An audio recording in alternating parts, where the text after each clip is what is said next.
Ladies and gentlemen, episode number 460, live. Welcome into a very early edition of the Archiverse TV. What a fantastic start to the fourth season, technically. It is actually only our third year, or into our third year, here on the great land of Twitch TV. But it is our fourth season, and man, has it kicked off with a bang. We've had feuds brewing, we've had rivalries raging on, championship matches blowing up the scene, and expect much more where that came from here at TAV as we continue to kick things into full gear and hit that throttle. Full speed ahead with TAV 4.0. Today, actually, I'm so used to saying tonight, but today, we have one hell of a fantastic card. We have 5 championship matches on the docket. We're going to have some faction wars, some tag team action. It is going to be absolute fire. So get ready for an absolute total nonstop action wrestling show here today at TAV as we get things kicked off. And, of course, we're going to be having a look at the dirt sheets to start things off. First and foremost, I'm going to get my dashboard open for when people start to arrive so that I can communicate with the masses. It's very early today. We're not used to going live this early in the day, but since I had the time, last night was supposed to be the evening that Wrestle Wars Genesis went live, but of course I had an interview this morning, therefore I was not able to be up very late last night, so therefore I just simply postponed the show until today. But that said, yo, Dusty, what's going on? Dusty, welcome in. John in West Texas, welcome in. What's going on, guys? Appreciate you being here. I know it's really early for us. We don't normally go live this time of day, but I happen to have the time, and since I postponed it until today, I thought, why wait till tonight? Let's get the show on the go. Great card. It's going to be a fantastic day. Again, we have 5 championship matches. We got some Faction Wars tag team action going on. It's going to be absolute fire. I don't know if anybody's been paying attention to what's been going on in YTD Academy, but man, oh man, the matches have been absolutely exquisite.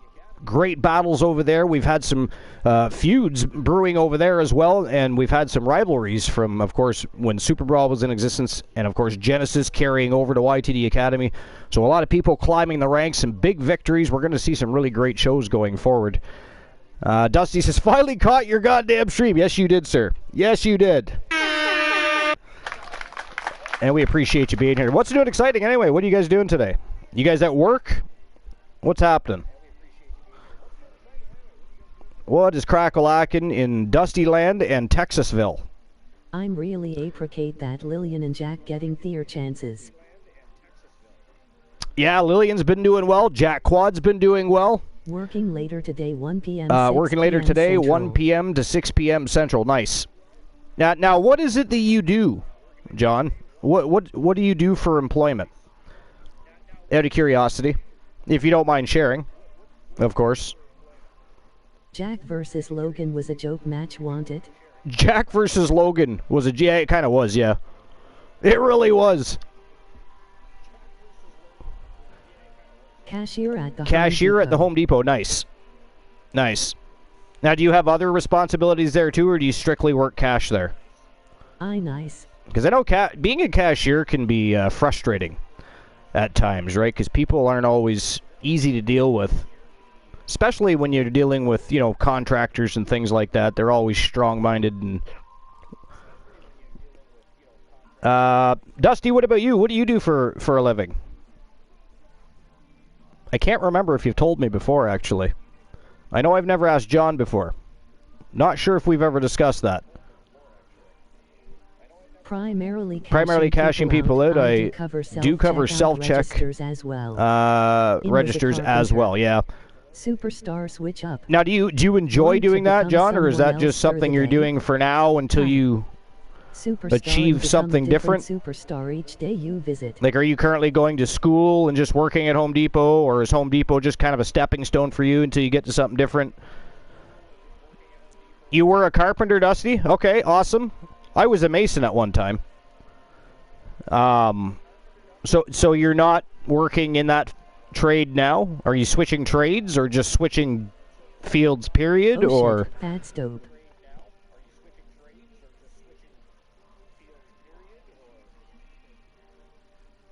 Superstar switch up. I haven't even done that in a while. I should do that, actually.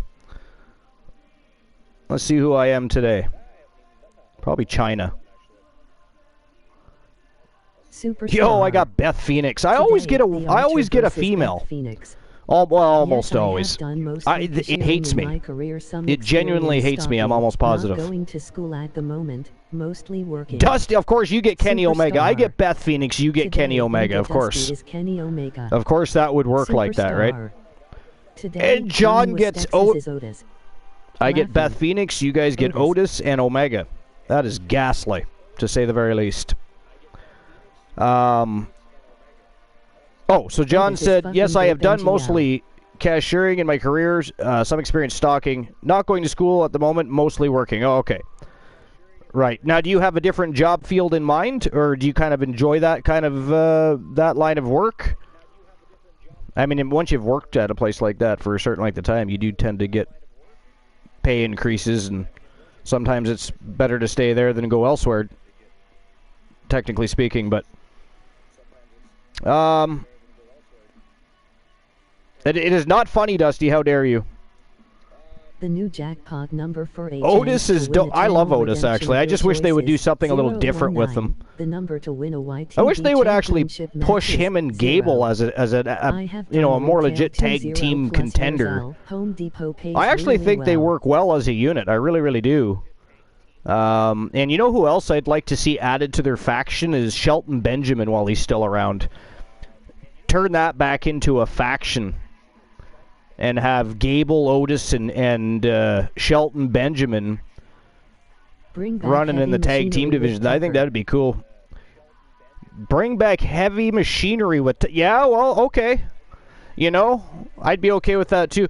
I mean, I'll be honest. When they first changed and switched Otis to be partnering with Chad Gable, because of course they had released Tucker. That was concerning for me because I wasn't sure what the chemistry would be like there, because I mean Gable was never really pushed as any legit contender in any division, much less put him with a guy that just came out of a group that was supposed to be a hard hitter in the tag team division. I don't know. It was just weird for me, but I was more thinking with Kurt Angle to join. Well, I mean that would be cool too if he would.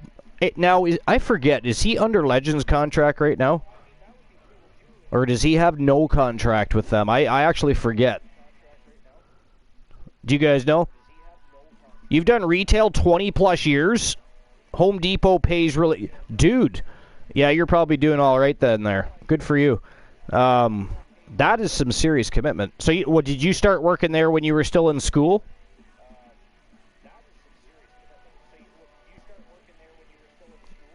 I mean, my guy, 20 plus years. I mean, that looks good on a resume, my friend. Looks very good on a resume. But yeah, is Kurt Angle under Legends contract at all? I actually, can somebody Google that? I would do it, but I'm lazy. You know that. I mean, I have Joe Link and Glenola do everything for me. A month ago, I started. I mean, if it at wasn't Home for Joe Depot. Link and Glenola, this show would be much more difficult. A month ago, I started. Oh, you just started a month ago at Home Depot. Okay, where were you before that?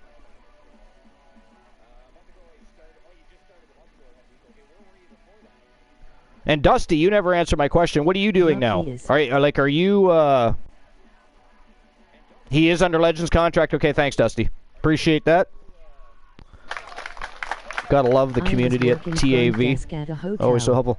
I was working front desk at a hotel. Oh, nice. My fiance actually is a supervisor at a hotel. Works front desk and does other such things. TAV. Working She's a overnight brilliant woman. mostly. Hey, techie She makes boy. better money than I do. Hi, I mean, right now I techie work at a place called the Great Canadian Superstore. It's like a series of different companies all under one umbrella inside of a warehouse that we call Hello, the Dusty and Superstore. So John. we've got, produce. We've got everything that a Walmart would have type of thing. We're just a lot more expensive. Yo, Techno Oz is in the house. What's going on, Techno? Techno's in the house. What's good, Mr. Archer? Hope all is well with me. All is very, very well with me, actually. Made some positive life changes. Got engaged. I mean, TAV 4.0 has been live for more than a week now again. I mean, things are great. I can't really think of anything that could possibly go better in my direction at the moment. But, I mean, big warehouse stores here. I say that humbly. I don't. Holy shit, congrats, Archer Costco boy. and Sam's Club, the equivalent of big warehouse stores. Oh, okay, yeah. And we have Costco here. Now their cashiers make really good money because a lot of their business is based off of memberships. Thanks, Tectowaz and Dusty. That's very happy. News right there. It is some epic news, yeah. Yo, girly girl, what's going on? What are you doing, girly girl? Welcome in. I'm surprised a lot of you guys are popping in. I mean, I was honestly prepared to just run this show by myself and produce a show for everybody to watch for later. Because, again, our following a lot of the times is late at night and wee hours of the morning. So I'm always shocked when people show up during the day. It's really nice. I appreciate it. Dusty and John was Texas. Girly girl says, what did I miss? Nothing. We're actually just talking about each other's lines of employment and what's going on there. We haven't started the show yet or hit any dirt sheets. We're going to get the show on the go here in a moment, though. I'm actually going to start the show before I start the dirt sheets because we've already been gabbing here for quite a few minutes. How long have we been live? 11 minutes. So we've been chit-chatting for over 11 minutes already. So the show is going to get on the go here very shortly. Any teams rooting for NHL playoffs, Archer? Well, I mean, I'm a Toronto Maple Leafs fan, so I'm just hoping they don't choke again and end up losing in 7 games to Tampa Bay. Because Tampa Bay, I mean, they are the playoff dragons. Them and the Boston Bruins, they're the playoff dragons of the last decade at least. And, man, the Leafs have been playing very well, but it is a big series with the Lightning. Yeah, it kind of freaks me out a little. Lately since my kid had a 5-week sleep regression. Girly girl says, I've been catching up on Z's lately with my kid had a 5-week sleep regression. Oh, no. Yeah, that's never fun. That is never fun. When the wee ones start readjusting their schedules, it always interrupts ours. Never fun. Never fun. Been there a few times. Several, actually. But anyways, so yeah, it is a big series with the Lightning. What about you, John? Who are you rooting for?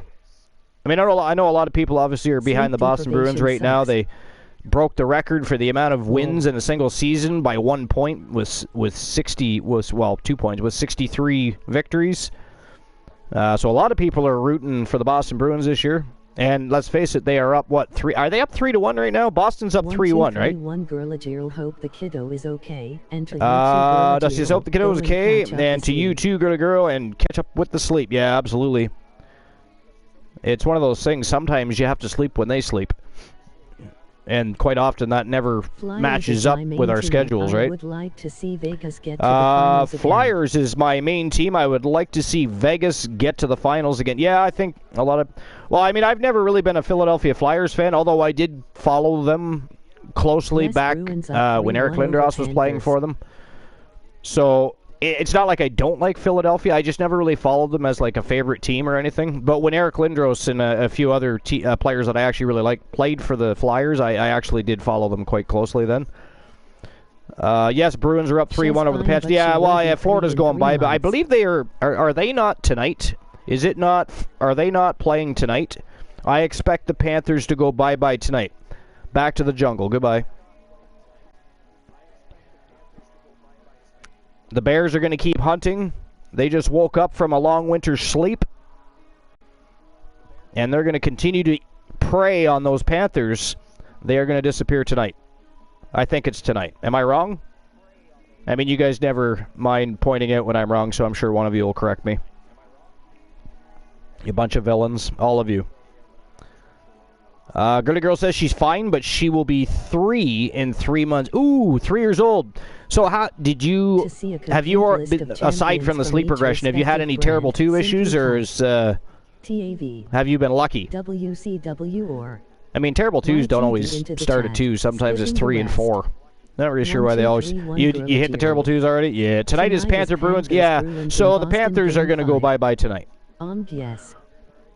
Bears are going bye-bye tonight. Grand Prix champion, Joe Lincoln Team Joe Link Pure Wrestling. Oh, look at this Dusty checking to make sure I did my homework. Look at that. How dare you, Dusty, check to make sure that I have the proper names listed in the YTD Champions list.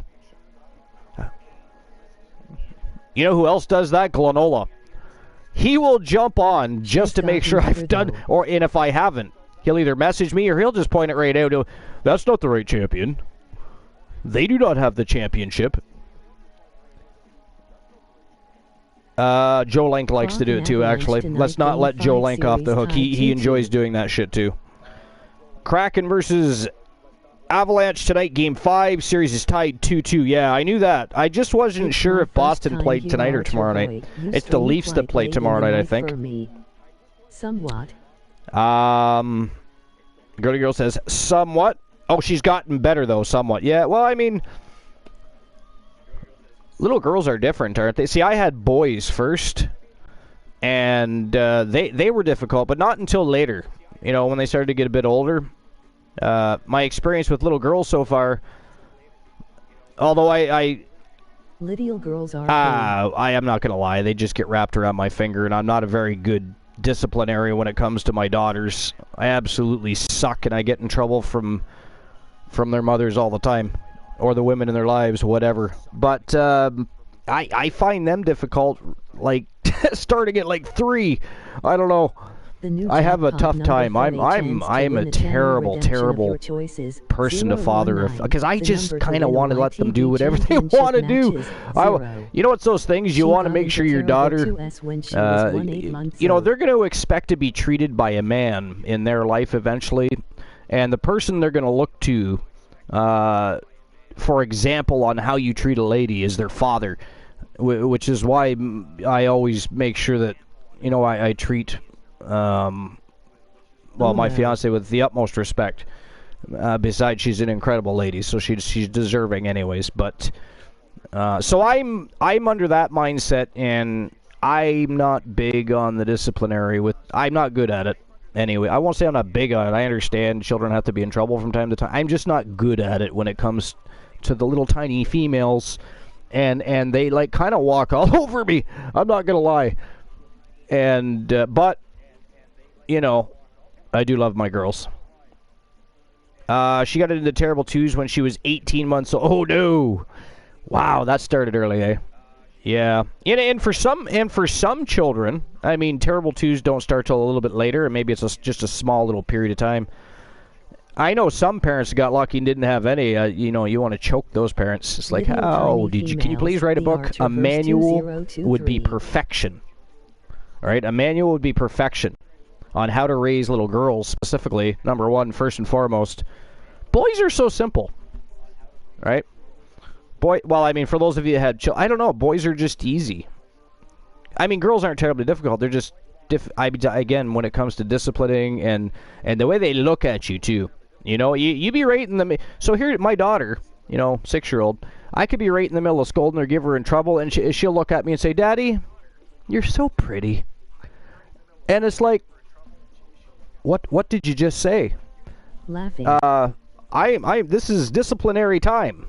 It is time for getting into trouble, not complimentary remarks to your father. But yeah, so they do things like that, right? Little tiny females, yes. Little tiny females. They are. That's what they are. You know. Help raise my brothers, and here I am. Little boys are a lot different. They're. It's you know what it is? Girls are just smarter than boys when they're younger, and that starts at a very early age too, which is very annoying. But she knows your weak. Yeah, they all do. They all do.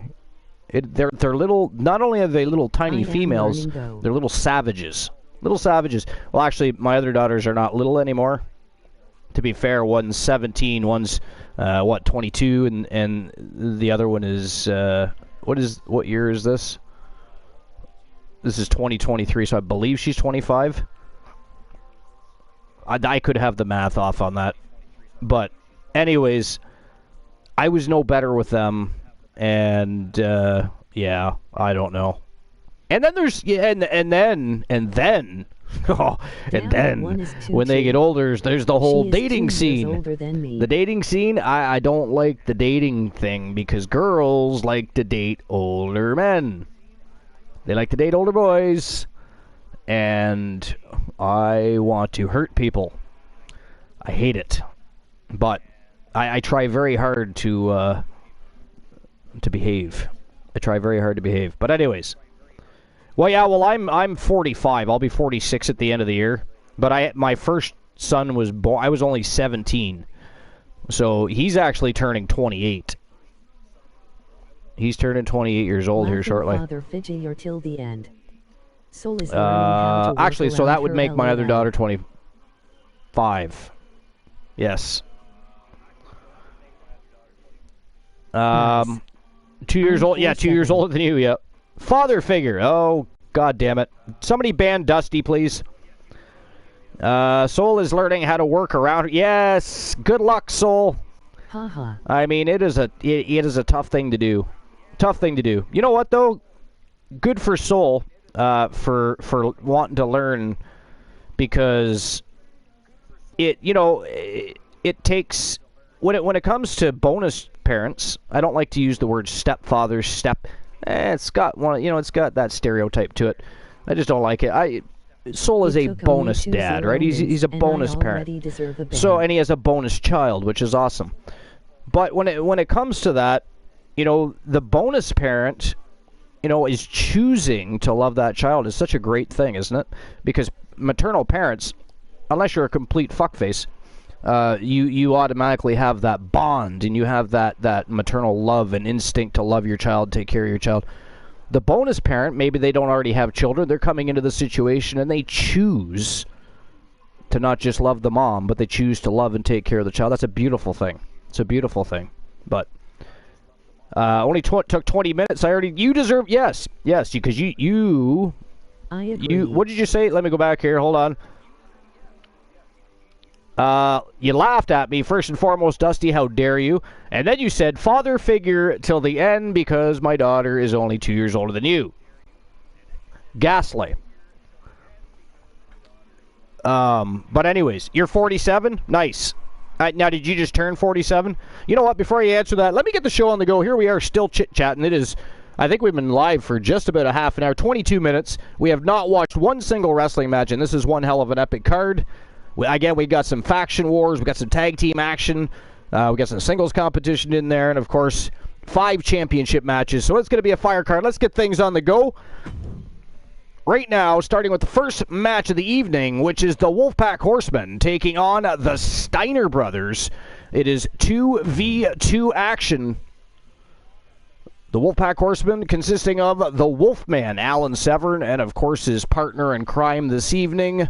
From Team Cornhusk Show, it is Carino Sinister Farmer, and they are, of course, teaming up to take on the Steiner Brothers, who just arrived on the scene and are looking to climb that ladder towards those tag team titles. The Wolfpack Horsemen are looking to stop them from doing so tonight. Let's see who wins this one. There are no betting lines, but let me know who you think is going to win this matchup. Sound off in the chat room. Who's it going to be? Is it going to be the Wolfpack Horsemen, the Wolfman, and Farmer, or is it going to be the Steiner Brothers? What do you think? But here we go. First match of the evening. It is time to rock and roll. It is showtime and go time. Let's go.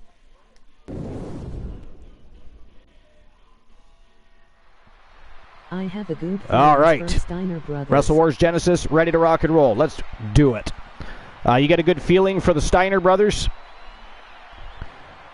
What's always interesting, because when you have factions, a lot of the time there's always a couple of singles wrestlers, and then you got that tag team. Now, do the singles wrestlers work well enough to have good chemistry, to function as a team, to be able to defeat two people, in this case, that have been working as a tag team most of their careers? So I don't know. Steiner Brothers are an amazing team, tremendous power, tremendous in-ring knowledge and technical ability. But the Wolfman and Carino Farmer have done amazing things and have taken out superstars that we did not expect them to defeat at one time or another. They've been around for a very long time. They are TAV 1.0 legends, or at least will be legends. We do have our upcoming and first ever TAV award show, and of course we're going to have some people inducted into the Hall of Legends, and they will automatically be eligible, both male and female, to start competing in the Legends division, so that's going to be a lot of fun too. We'll get to see people like Alan Severn, Christian Hart, Jay Simmons, all competing for the Legends Championship. We'll get to see Ashley Marie, Rose Brewer, Honeybee, who achieved legendary status by becoming the first ever Triple Crown winner. which, by the way, again, I'm just going to reiterate, you can still achieve Triple Crown status. You just will do it with 2 top-tier championships and, of course, a mid-card title. It still happens, and if you become a Triple Crown champion, you are automatically inducted and considered a legend, which puts you automatically into one of the Legends divisions, like Rose Brewer, Ashley Marie, Tia Stevens. They'll all soon be able to compete in the Women's Legends division. So the Legends division in both the men's and the women's categories are going to heat up real soon. Anyways, all right. First match of the evening is just about ready to kick off. Let's have a look at the dirt sheet, see what's going on. Here's something from Wrestling News. Looks like a former WWE star is returning to the ring. And this is WrestlingNews.co, Andrew Ravens. So it says Saray is slated to work her first match in several months after departing from WWE. Saray joined WWE in February 2020 after finding success in Japan. She departed from WWE in March after not being used on television for several months.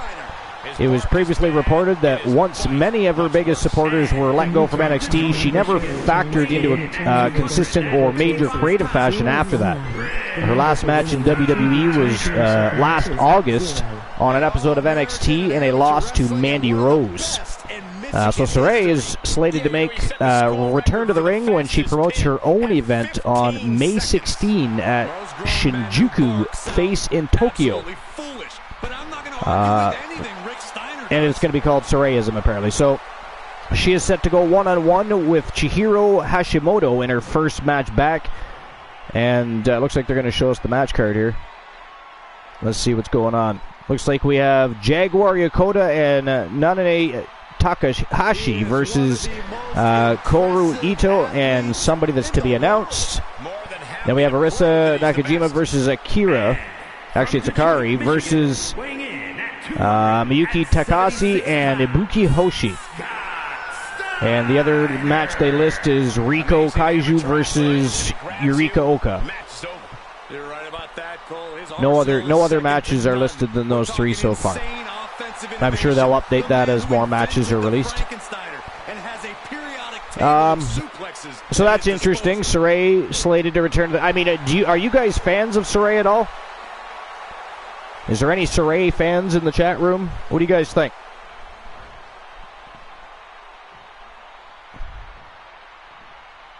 I'll be honest, I haven't really seen a lot of her work. I really haven't. And then as they said, she wasn't even utilized well, so that probably doesn't help the situation at all. Same? Yeah. I mean, it's really hard. That's the thing these days is they get so many people on the roster that even with the lot of shows that we have, you tend to leave people in the dark. And you don't get to see the body of work they're capable of.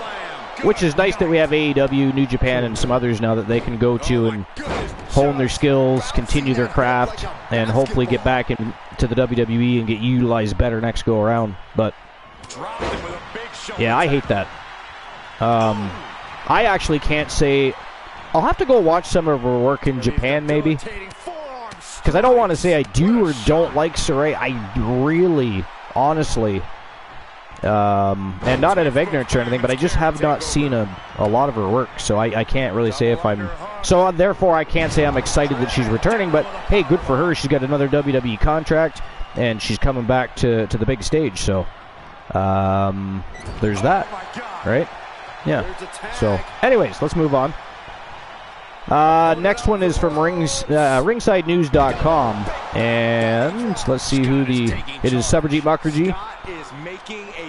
So MJF sparks controversy with deleted tweet slamming bloodthirsty pro wrestling fans.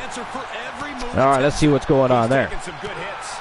So MJF is current AEW World Champion and truly considers himself the best professional wrestler on the planet right now. He is also very outspoken and never afraid to speak his mind no matter what. Now it appears he took aim at pro wrestling fans in a now deleted tweet. The Salt of the Earth is known to be very aggressive towards those he does not like, and this includes fans. MJF is truly a student of the game and knows all too well that pro wrestlers sacrifice to make it big in the industry. The AEW World Champion loves roasting fans on social media, especially those who think they know better than him. That said, MJF knows there are a lot of fans who simply want pro wrestlers to do risky moves for their entertainment. MJF took to Twitter and in a now-deleted tweet blasted pro wrestling fans for being bloodthirsty and advised pro wrestlers to not curry the favor of those fans and focus on leaving the ring in one piece. It says, the more wrestling fans become bloodthirsty for these dangerous feats in the ring, the more the wrestlers will hurt themselves trying to curry fans' favor. It says, wrestlers, the fans don't understand that any given point we can be paralyzed from the neck down or even die from a maneuver as simple as a body slam. By the way, fans, reading this, body slams hurt. Every move hurts.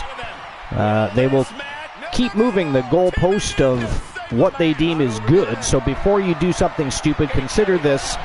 Their tweet about your banger, gonna pay for your medical bills. Do the right thing. Go in that ring with the intention of winning the match and leaving the ring the same way you entered it.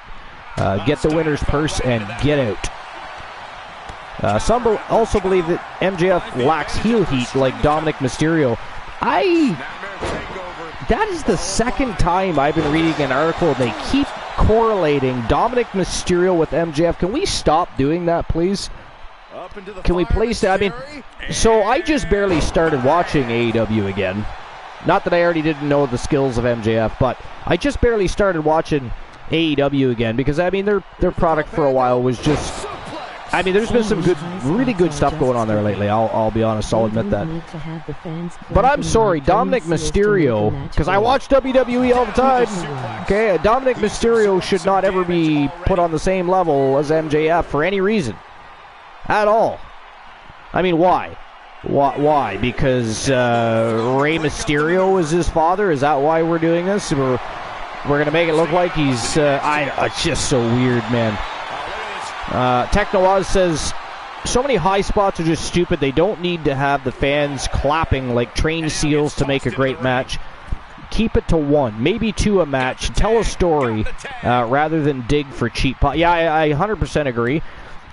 You're always going to have those, and you know what? It doesn't need to be every match anyways. There's always those matches when you're paired up with another superstar where you guys can do that together safely because you both have that same moveset, those same skills, and have practiced that specific craft for so long.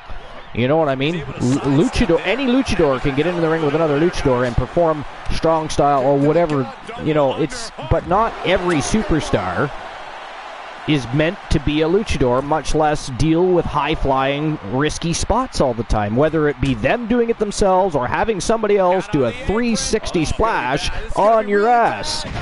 You know what I mean? So I agree with Techno Oz 100% there.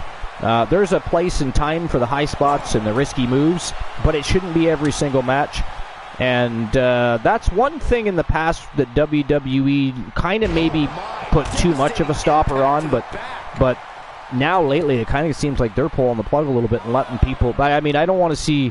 People do get hurt too much. High flyers get hurt all the time. You know, whether it's something simple or something major. And we don't want to see our superstars injured. We want to watch them go into battle. We want to watch them on TV every week. We want to watch them cut a promo. We want to watch them win a championship belt. We don't want to watch them do a shoot scene via satellite from a hospital. But anyways, yeah, I don't know. I agree with Techno Oz on that 100%. So it continues. But my point is, though, I forgot to touch base on my point because we got talking about risky high spots.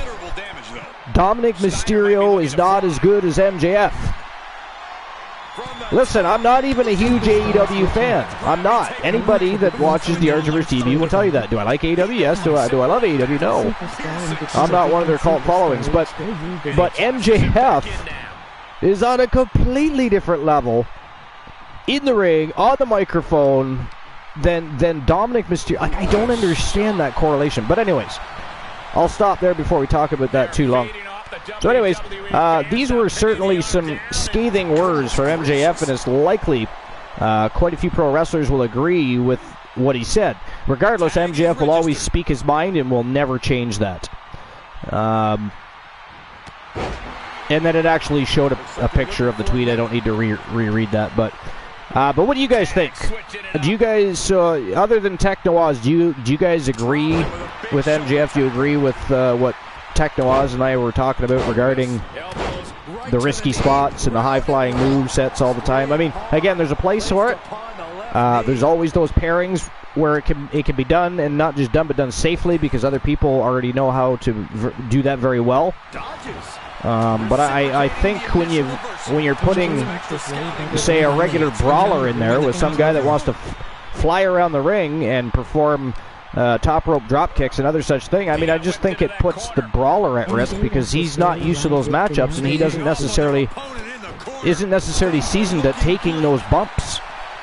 You know, it's a different bump coming across the rings, bouncing off the ropes and colliding shoulders or getting speared, than having somebody do a, I don't know, like I said, a 360 splash or a 450 splash or a 5-star frog splash on your chest. Grabbing a hold of the Dusty says MJF is way better than Dominic. Yeah.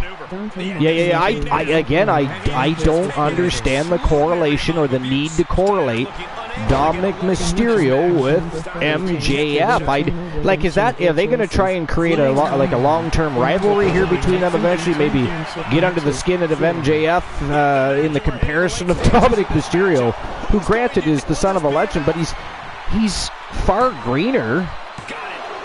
I mean, he's so green he could be a frog in comparison to MJF, who is also still green himself, right? MJF is still learning, but for such a young guy in the business, and for being green, his knowledge of the business is vast, and his mic skills, his promo skills are elite already, and he's got good technical skills. He moves around. I mean, he's very good.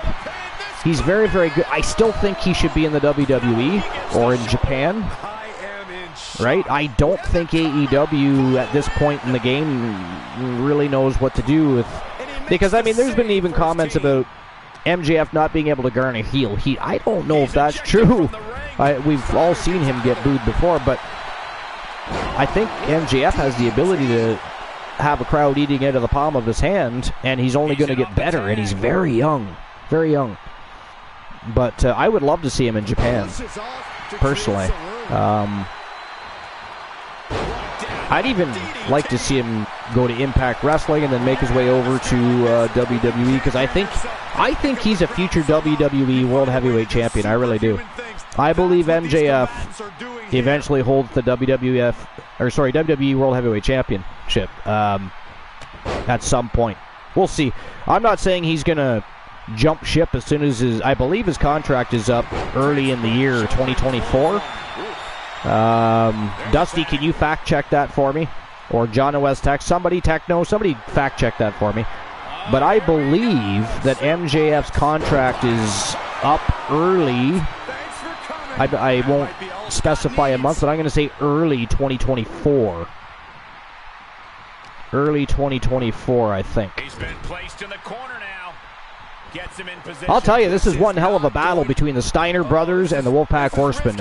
Back and forth, struggle for control is absolutely real in this matchup. And at this point, I honestly can't tell you who I think is going to win this match.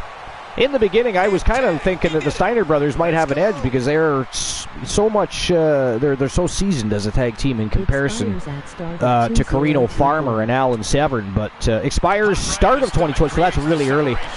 So, and he's the world champion, but I don't know. I don't know that he's going to jump ship right away. He might sign another 1, maybe 2-year contract, right? It says early next year. Okay, Dusty and Techno Oz, thank you very much.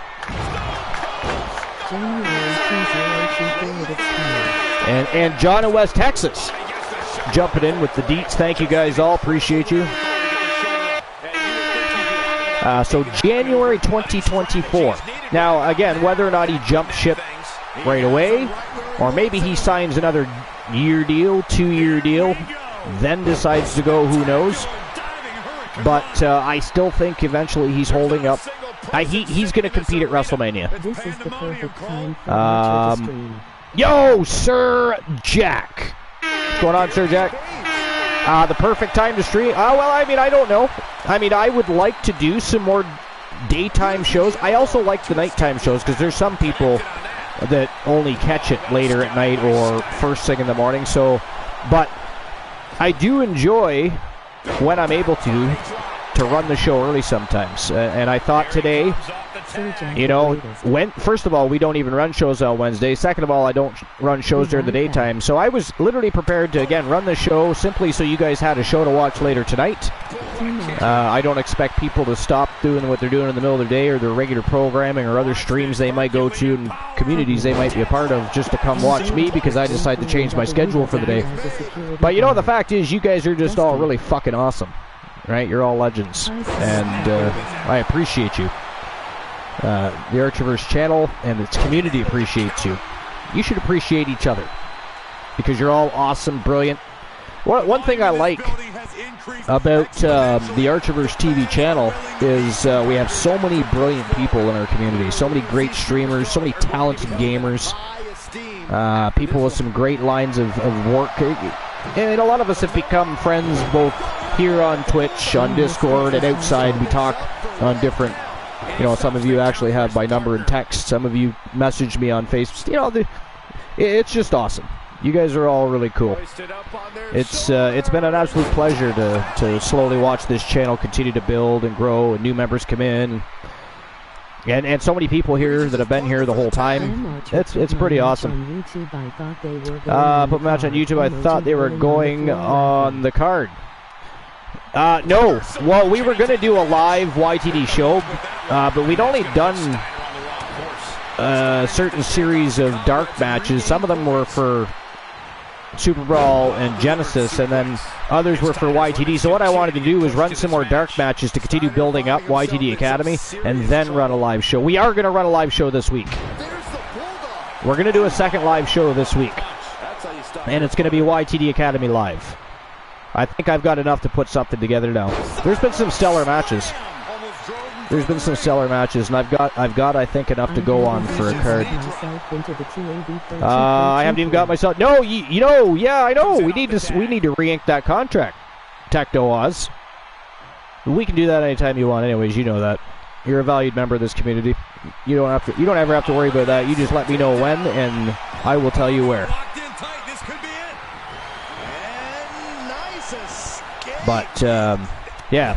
So, yeah, I'm tired of the comparison of Dominic Mysterio and MJF. You know, it's not, you know, it doesn't really frustrate me as much as it makes me laugh because I just don't get it. Honestly, if any of you, I will listen to whatever your perspective is. If any of you can tell me why I should consider Dominic Mysterio as good as MJF or better, there's been some frickin' articles that have stated that he was even better on the microphone. I don't know. If you guys can explain to me why I should think that way, listen, I will stand corrected, admit that I'm wrong, and thank you for your guidance, because I just don't get it. Dominic Mysterio and MJF, two totally different cats. I don't know. Anyways, I'm going to get back to the dirt sheets here. So that was the end of that article, by the way. I don't really think I don't think MJF's gonna take any heat over that. I mean, he's not wrong. It's not like he said anything outlandish, you know. But if you're trying to get over as a heel, it doesn't help to post things like that. And maybe that's why he deleted it, not because he was worried about what people would think. Because we just saw, somebody caught it, obviously screenshotted it before it was deleted. It wasn't that big of a deal. So I'm more thinking that he's thinking, shit, I'm trying to get over heel as a heel here. I need to draw heel heat. And, you know, standing up for professional wrestlers' rights as a whole isn't going to accomplish that. Well, not necessarily rights, but their welfare. Standing up for their welfare and their well-being. Dom is not better. No. Well, I won't say I'm not a fan of Dom. I do like MJF. I'm not a huge fan of MJF yet, but he's really wrapping me around. Whoa! That is it. That is all. Looks like that was a count out. And here's another peek at some of the more memorable I just looked up, so I actually don't know what happened there, but I'm pretty sure we just had a count out victory for Carino Sinister Farmer and Alan Severn, the Wolfpack Horsemen. Give me a moment. I'll verify that. If you guys don't already know. Again, I was catching up with chat and reading the article, so I don't. Here are your winners. A countout is always a tough way to lose. Yeah, they're not. It didn't really show in the replay. Was that? Does anybody know? Was that a count out? Was that a count out victory? I think it was. But either way, big win right off the hop by the Wolfpack Horsemen and Team Glenola, Team Cornhusk Show, setting the tone for the eve day. I almost said eve. See, I'm so used to nighttime, I just can't even wrap my own head around it. It was a count-out win. Okay, that's what I thought. That's what I thought. And nobody likes a count-out win, but man, that was a battle. So you know that rivalry, that could be one of our new rivalries in the tag team news. You don't know. That was a fantastic matchup. A fantastic matchup. But anyways, let's move on to the next match of the day. It sounds weird to say that. All right, here we go. It is Team Shadows and Tony Stone, the former YTD Academy Grand Prix champion, and of course he's been a multiple-time World Tag Team champion as part of the Weapons of Mass Destruction. Tony Stone taking on Logan Paul in one-on-one action. What do you guys think about this matchup? Who do you got here? Do you think Logan Paul shocks the Weapons of Mass Destruction, picks up a big W, and heads towards championship gold, or do you think Tony Stone squashes him and starts reclimbing that ladder either towards that YTD Academy championship or perhaps a championship right here on the main roster? What do you guys think? Logan for the win. Logan for the win, Techno says. Not a Tony Stone fan. Oh, I'm sure Shadows would be thrilled with your choice of Victor for the matchup. But anyways, yeah, Techno. Who are you putting in TAV for this season? Did you have somebody in mind? Out of curiosity. Hell yeah, Techno, get in here. Sir Jack says, hell yeah, Techno, get in here. Well, Techno's been in before. He's been a streamer team for quite some time. Was thinking of bringing back Mnemonics. Well, we already have Mnemonics. Mnemonics has been whipping ass. You have not been paying attention to YTD Academy, I guess Techno has. Mnemonics has been on a roll since 3.0 and has already been in action 4.0. As a matter of fact, Techno, Mnemonics is in action today. He is in action today. Wait, when did you get him? A couple of weeks ago, I think. Like, right before we launched. Because he was already on my 3.0 roster. So if nobody told me they were holding back, I kept people on the roster. A few people wanted to hold back because they were going to put somebody new in. Like, we have Jack Quad now. Oh, I see. Well, cool, LOL. Yeah. Yeah, we've had you. I mean, do you have somebody else you want to bring in? Do you have a female client? Or another male wrestler you'd like to... I mean, it's up to you. I thought maybe you were talking about somebody different. But yeah, no, Mnemonics has been doing fantastic since 3.0. And yeah, he's going to be wrestling today. He's in action today. But all right, here we go. Tony Stone from Team Shadows versus Logan Paul. Who's going to walk away with the big W? Gonna find out right now. Let's go. Blades of Glory. All right, Blades of Glory. I like that name. Tony Stone got this. Tony Stone got this. Blades of Glory. Now, is that that's Akira and Alice's old team name, right? See, I was surprised when you wanted to kind of merge with the Outlaws. Because I thought we had discussed actually renaming them something like that. One person I thought of would be the Russian Diamond. How do you pronounce that? Svetlana Vodoska. I'm going to guess that is Vodroska. Honeybee would get a kick out of seeing her running around the... Hey, absolutely. Bingo. I said that right? Wow. That's crazy. All right, good for me. I'm surprised I said that right. I do try. I do speak more than one language, so sometimes it is easier to try to figure things out if you're already, because, you know, accents. But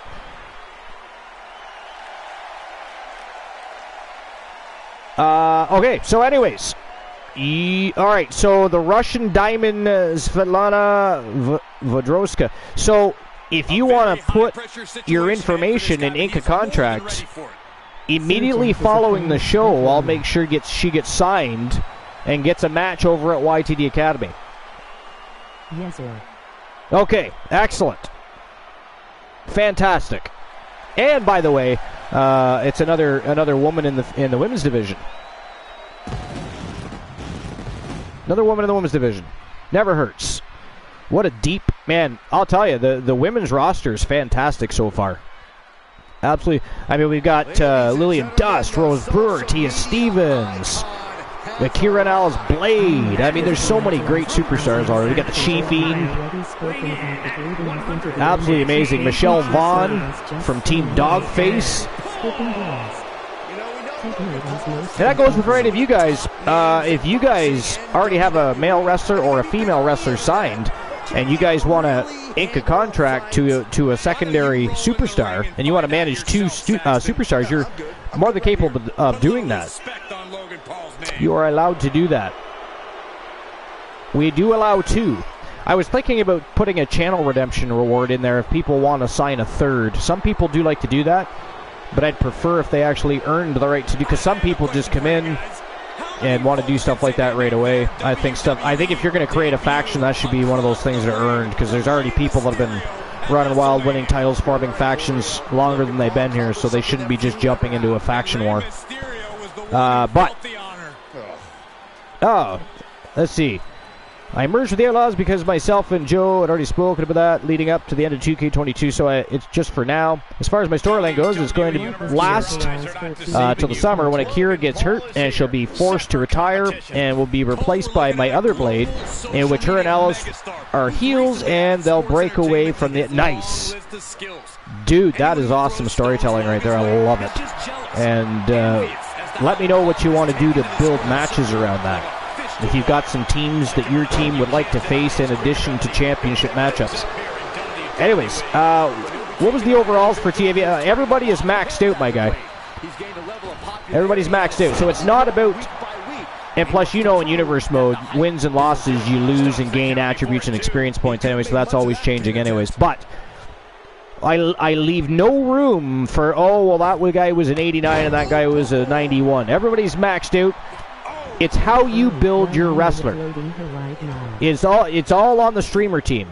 If you want your wrestler to perform well, you're going to have to keep tweaking him or her and get them the way you want them. And you don't have to pay for that. We do not have a channel redemption reward for that. A lot of other shows do, and that's fine. Here, I just tend not to do things like that. I want you guys to have every tool possible to have the greatest superstar you can, the greatest tag team you can, the greatest faction you can, without having to spend hours and hours and hours collecting Archiver's bucks to do so. And that's not a knock on anybody. I think it's great the way people have things set up, and other communities love doing it, and there's nothing wrong with that. Nothing wrong with that. I just do things differently. You know that I always have. And the other channels know that I do it differently. They don't care, right? And we're friends, right? Dogface is a fantastic human being. He's got a great community and channel. I love being there. Archer's a part of his show as well. You know, I'm a part of Joe Link's. I mean, I'm a part of others. I'm not a part of a lot, because I'll be honest, a lot of wrestling channels don't amuse me. That's just straight up fact, and I'm sure you guys have been to other wrestling shows and thought the exact same thing. But Svetlana likes Alice. Okay. Now they don't. So Akira and Svetlana don't get along. Is that where you're going with that, or am I just reading too much into that? Svetlana is no stranger to the blades, no matter if it's in-ring action or love interest. So a love interest too. Oh shit, this could get deep. So she's always spared by Alice unless it comes to the point where they have to face each other. So there's a lot of history there then. So there's a lot of history there. This sounds very interesting. I'm really digging that. I hope to read some stuff in the promo section. That's some dude. That is some good storytelling right there. Love it. Love it. Absolutely fantastic. Matter of fact, yeah. Sir Jack the Greatest on a roll with plans for his team, faction, and storylines for now, for the future, and beyond. Fantastic. Welcome back, Dusty. All right. Ooh, near pinfall by Logan Paul. Man, Logan Paul is on fire right now. Tony Stone needs to regroup because it looks like Logan Paul is cruising to a W here. He has been all over Tony Stone. I mean, it went back and forth there for a little bit, but Logan Paul has really picked up his game here tonight. Today, it is not nighttime. I cannot stop saying tonight. Akira never had a reason to face or get to know Svetlana, so that interaction doesn't come around. And is it Kaiva? One of those.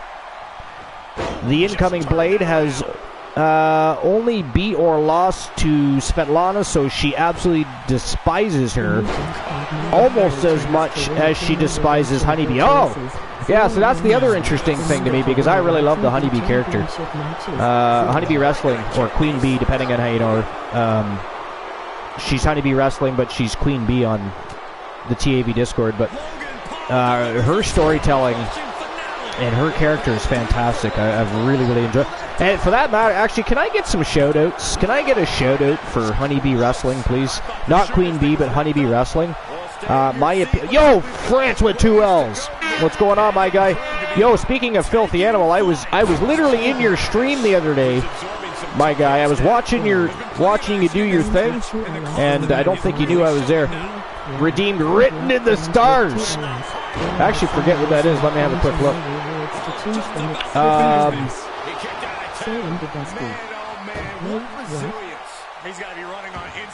Okay, so here's how that's gonna work now. So France, we only have. I was watching you stream, not yesterday, but I think it was the day before. Maybe it was yesterday. I don't know. It was yesterday or the day before. Anyways, it was recently. Oh, you did that by accident? Let me. Hold on. I'll take care of that for you.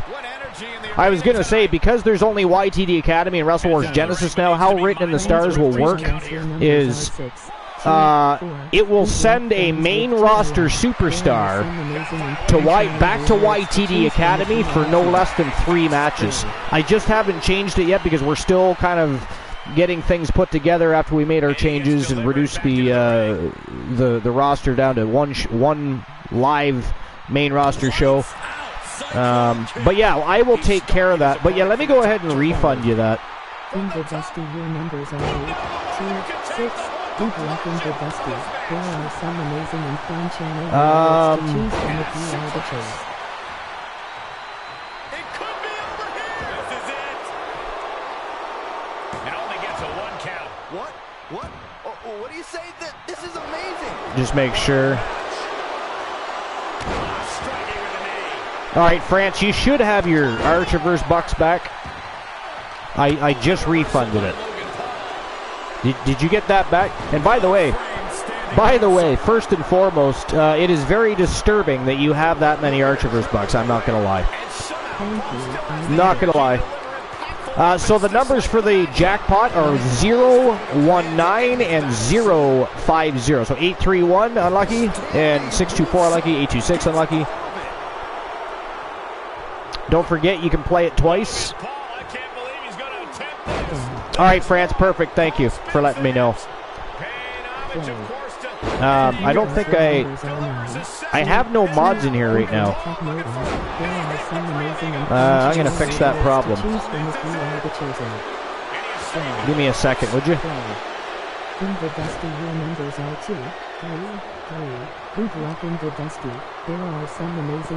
All right, there we go. Sir Jack, I have added you as a moderator of the Archerverse TV. I hope you're okay with that. But yeah, I mean, let's face it, you're You're here all the time. You're always communicating with people on Discord. You're in constant communication about matches, ideas for your team. I think it's well deserved. Thank you, Sir Jack, for the shout out for Techno Oz. Could we get one for Honeybee Wrestling, please? I would appreciate that very much. Well, Logan Paul still in full control of this matchup. I mean, Tony Stone had the upper hand there for a minute. It looks like Paul's got a big gash over his left eye here. But so far, I mean, it's still a struggle for control. Anybody can win this match right now. Nice leg sweep by Paul. Ooh! Backflip splash by Logan Paul. Landed right on the chest of Tony Stone. Stone's in a lot of trouble here, guys.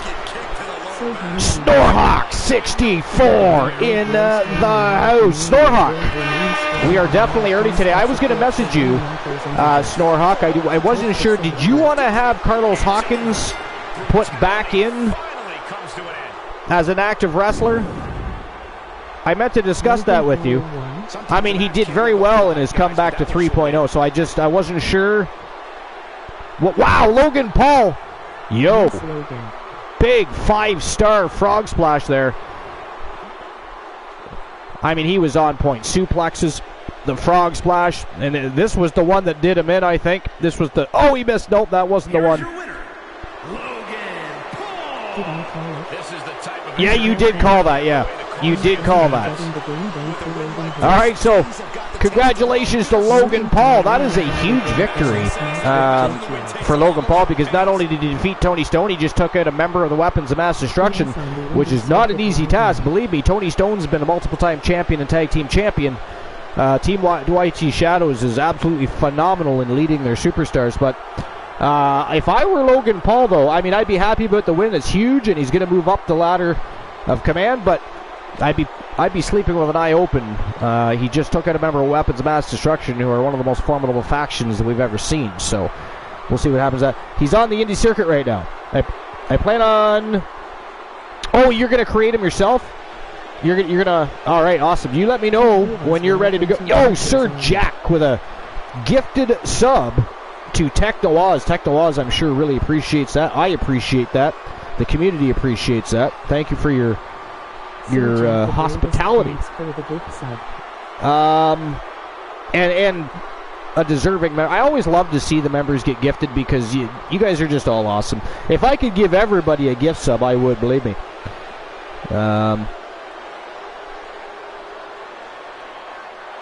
And that is the first sub too gifted by Sir Jack the Greatest too.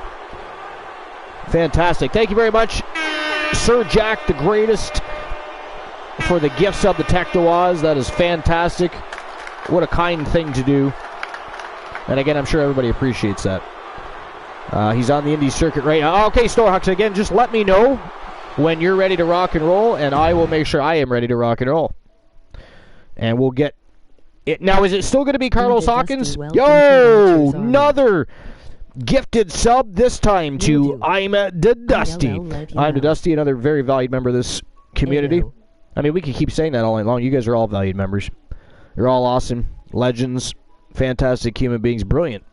I love going to your channels, watching you do your thing. You guys are much better gamers than I am. So I really enjoy my time. Snorhawk64 is, of course, a variety streamer. Streams a variety of different. He's also a big Pokemon fan. And he's a very, very cool guy. He's a serviceman, so he's in the it's the Air Force, is it not, Snorhawk? Is it the Air Force? You're Air Force, yeah?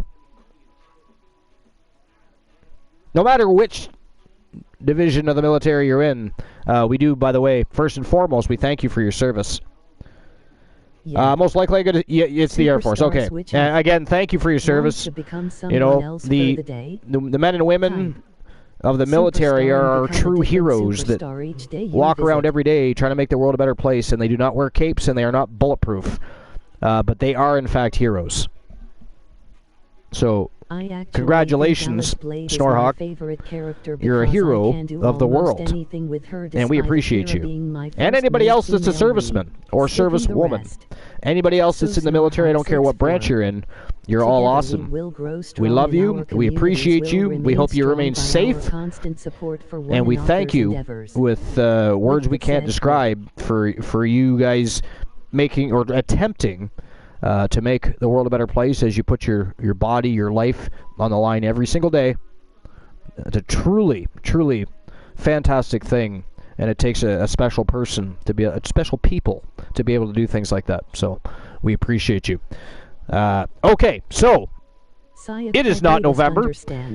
Next match of the evening, 1v1. It is from Team Night the Undying. It is Marshall Omega. The Omega. Marshall Omega, part of the Wolfpack Horsemen. Partner in crime, of course. War the Machine tonight. 1v1 action against the great Soul Man, Jay Simmons from Team J Negative Gaming. Of course, these guys have both been around since the Archiverse 1.0. Have done battle many times in the tag team division and in singles competition. I guarantee you this will be off the hook. So I do hope you enjoy it. But for those of you that don't, or maybe do know, you've probably seen them in action at least as of late. So who do you guys think walks away with the W here? Is it going to be Marshall Omega, Team Night the Undying? By the way, can we get a shout out for Team Night the Undying, please? Absolutely a phenomenal human being. Love that man to death. Another variety streamer, plays a variety of different things, loves to have a good time, has a fantastic community of brilliant people, that also many brilliant streamers and gamers on his channel and in his community, and a true pleasure to know Team Night the Undying. So for those of you that are not already following Team Night the Undying, you definitely want to do that. Yo, Golden Gamer, what's going on, my friend? Welcome in. Appreciate you being here. Sorry about the late welcome in. I literally was staring at the screen and looking at Marshall Omega and Jay Simmons and kind of got lost there for a moment. Technowaz says he's going to back Jay Simmons in this one. Starhawk says, got to lurk, got to get ready for the day, no doubt. And thanks for the shout out for Night the Undying, appreciate that. Again, he is an absolutely phenomenal human being, streamer, and person. So, well, I guess human being covers person. But not every person is a human being, so let's put it that way. He is a true pleasure to know, and you probably will not find a single person in all of the land of Twitch that has anything bad to say about Night the Undying. He's always welcoming, inviting. Again, he's such a brilliant streamer. He's fun and amusing to watch, do his thing, whether he's playing community games or whether he's streaming a game of his own just for our pleasure.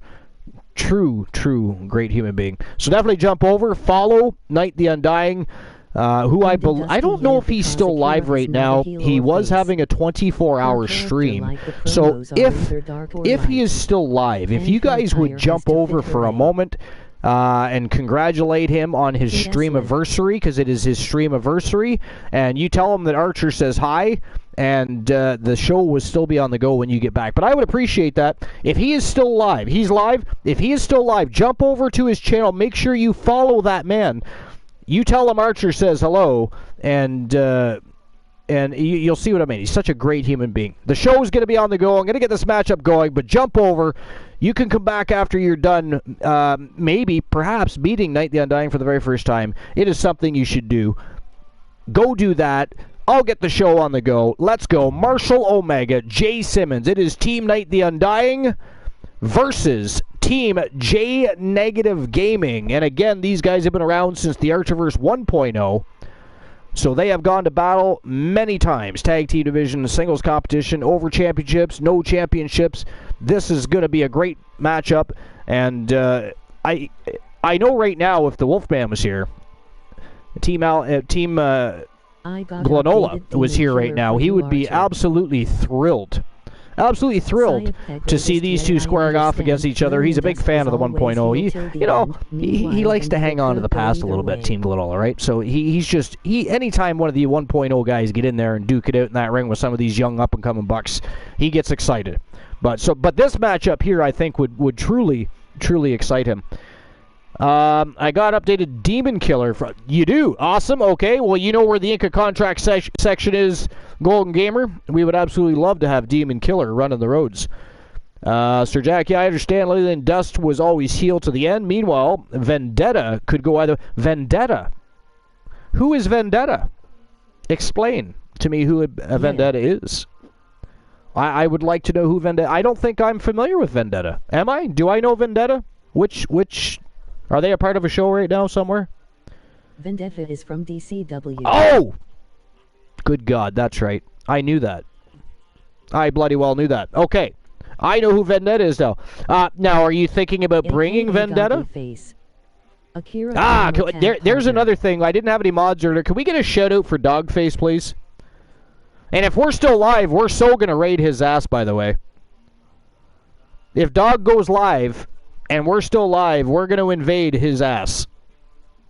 So, gather the troops, and let them know that we're going to be invading Dogface when he goes live. I'm sure we'll still be live. We still got quite a few matchups to get through. We've got some fantastic matchups. I mean, we're only on matchup number 2 here, so he's going to stream in an hour. Perfect. Fantastic. So gather the troops, get more people in here. You let them know we're going to invade Team Dogface when he goes live. When this show's over, we're going to take all of the electricity that we produce from this show and we're going to direct it directly right into the doghouse. That's what the plan is. All right, so anyways, here we go. Marshall Omega from Team Night the Undying versus Jay Simmons, the Soul Man, from Team J Negative Gaming. Let's go. TAV invades DCW. You bet your ass we're gonna. That is the plan. All right, so where were we? I'm going to jump back to the dirt sheets here just for a bit, see what else is crack-a-lacking there. Joke's on you, it's DWA now. Let's see here. Joke's on you, it's DWA now. Nice! Well, whatever. DWA, that's right, it is. I remember seeing the logo. Actually, it hasn't been DCW in a long time, has it? Yeah, I say DCW because I still have his old logo that says DCW. I haven't actually put it up on any of the stadiums. I'm actually going to talk to Dog about him giving me his new DWA logo so I can advertise that on the stadiums. Now that you mention that, I do have to do that. I do. So I will do that. 2K22. Yes, 2K. Yeah, I know. But I still have it, or had it. It was in the Archiverse 3.0 still, for instance. We just never got around. Actually, I did talk to him about getting another logo, but I think he was still creating it at the time, and then we just never communicated again since the relaunch of 4.0 about getting the DWA logo. So I will actually talk to him about that after the show, is what I'll do there. But yeah. All right, so let's see what else is going on in the dirt sheets. Looks like WWE officials reportedly considering big changes for Raw and SmackDown. Now, this is Wrestling Headlines, and it is Mark Middleton. We've read many of Mark Middleton's articles before. So WWE may be going back to brand-exclusive main roster events in the near future. The 2023 WWE Draft, as everybody knows, kicks off this Friday and then wraps on Monday, while WWE prepares to crown the new World Heavyweight Champion at WWE Night of Champions on Saturday, May 27th in Jeddah, Saudi Arabia. After WWE Chief Content Officer Triple H unveiled the new title on last night's Raw. Now, word now via report from Worked Wrestling is that officials are discussing the idea of doing brand exclusives shows once again, which means the draft would actually be for a purpose. But anyways, it was noted that one format discussed after the draft announcement and the introduction of the WWE World Heavyweight title is the idea of potentially doing brand exclusive monthly premium lives events for Raw and SmackDown. Yes, that makes sense. I don't understand why they were, if they were supposedly separate brands, was, we know that there was unifications and they were supposed to go back and forth, blah, blah, blah. They never actually did, by the way. But anyways, but they were showing up at the same premium live events. Why is Raw Superstars facing SmackDown Superstars every single month? It's supposed to be a brand split, separate rosters, separate networks. Never made sense to me, so this makes much more sense. So now we'll probably see maybe a Raw premium live event, we'll see a SmackDown premium live event, and then maybe for the big four, SummerSlam, Survivor Series, Royal Rumble, and WrestleMania, then you see a compilation of all of the rosters going to war 4 times a year. That's much better. I like that. That I can get behind. The way they've been doing it makes little to no sense to me. But anyways, it wasn't clear how serious the talks are or when they may bring the brand-exclusive premium live events back. The last brand-exclusive shows were held early 2018 on the road to WrestleMania 34 as Raw hosted Elimination Chamber and SmackDown hosted Fastlane. Yeah, I remember that. I don't know. What do you guys think? What do you guys think? Sir Jack says they need to go back to custom arenas. Yes, absolutely. I feel like that was a big part of the show. Yeah. I 100% agree with that. Armageddon's still Armageddon was a great pay-per-view, wasn't it? It was. There was always a lot of great hardcore style matches, but you also had some other. It was just always good. You always had Armageddon. Always had a great roster and a great card. It was one of those ones you were sad disappeared because it was always good. I don't remember an Armageddon that wasn't good. Technoaz says I'm all in for the brand split. Yeah, me too. Me too. As I was just saying, I don't understand why they stopped. Again, we were supposed to have separate networks, separate brands. Cyber Sunday. John in West Texas bringing up the new title will make the brand Reigns isn't on worth watching. Fresh matches and outcomes. Yeah. Well, and now Cody Rhodes can get back on the road to chasing that championship because again, I've talked about this before. We talked about it previous to WrestleMania. During WrestleMania, I wasn't ever 100% that Cody Rhodes was going to win that match. A lot of people are like, he's winning at WrestleMania. Well, no, he's going to shine on the stage, and it did look like he got screwed. But Reigns, I knew from the time Roman Reigns came out, they did not spend that much. Did you see the pyrotechnics that went off for Roman Reigns' intro? His intro! As soon as I saw that, I was like, fuck, well, I guess he's going to surpass 1,000 days. But here's the thing. Cody Rhodes was never in search of the Undisputed Championship. He was never in search of the Universal Championship. The championship title belt that eluded his family from the 70s all the way through to now is the WWE World Heavyweight Championship. That is the one. That has just made its return, and I guarantee you Cody Rhodes eventually gets right back on that track. Maybe that will be at next WrestleMania. Maybe it will be SummerSlam. Who knows? But either way, Cody Rhodes is going to drag us down a really fun road of excitement because, I mean, that is a great story, right? That is a great story.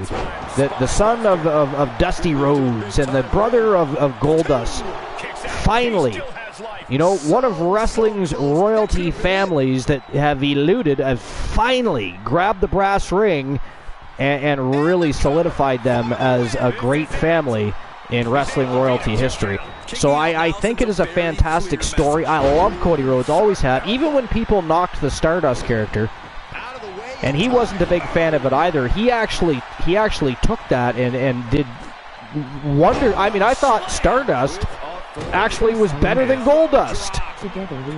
That said, he didn't necessarily like it. A lot of people did knock it, but I actually thought he did a great job. I thought he stepped up to the plate and hit a home run with that character. Hell, for a while it looked like they were even going to put the Intercontinental title on him as Stardust. We all know that, masked superstars, painted superstars, luchadors, they don't always have the best of luck at winning championships, but I was not a huge fan of Stardust, but I thought the body of work he did as Stardust was absolutely epic. And again, I actually thought in a short amount of time, I thought it was better than Goldust. Yo, Soul Embers! Soul Embers, what are you doing, buddy? Welcome in. Girly Girl is here or was here. Not sure which at the moment, actually, to be fair. But welcome in. As you, if you're just getting here and you didn't hear the news earlier, we are going to invade DWA when the show is over. So welcome in. That is the plan.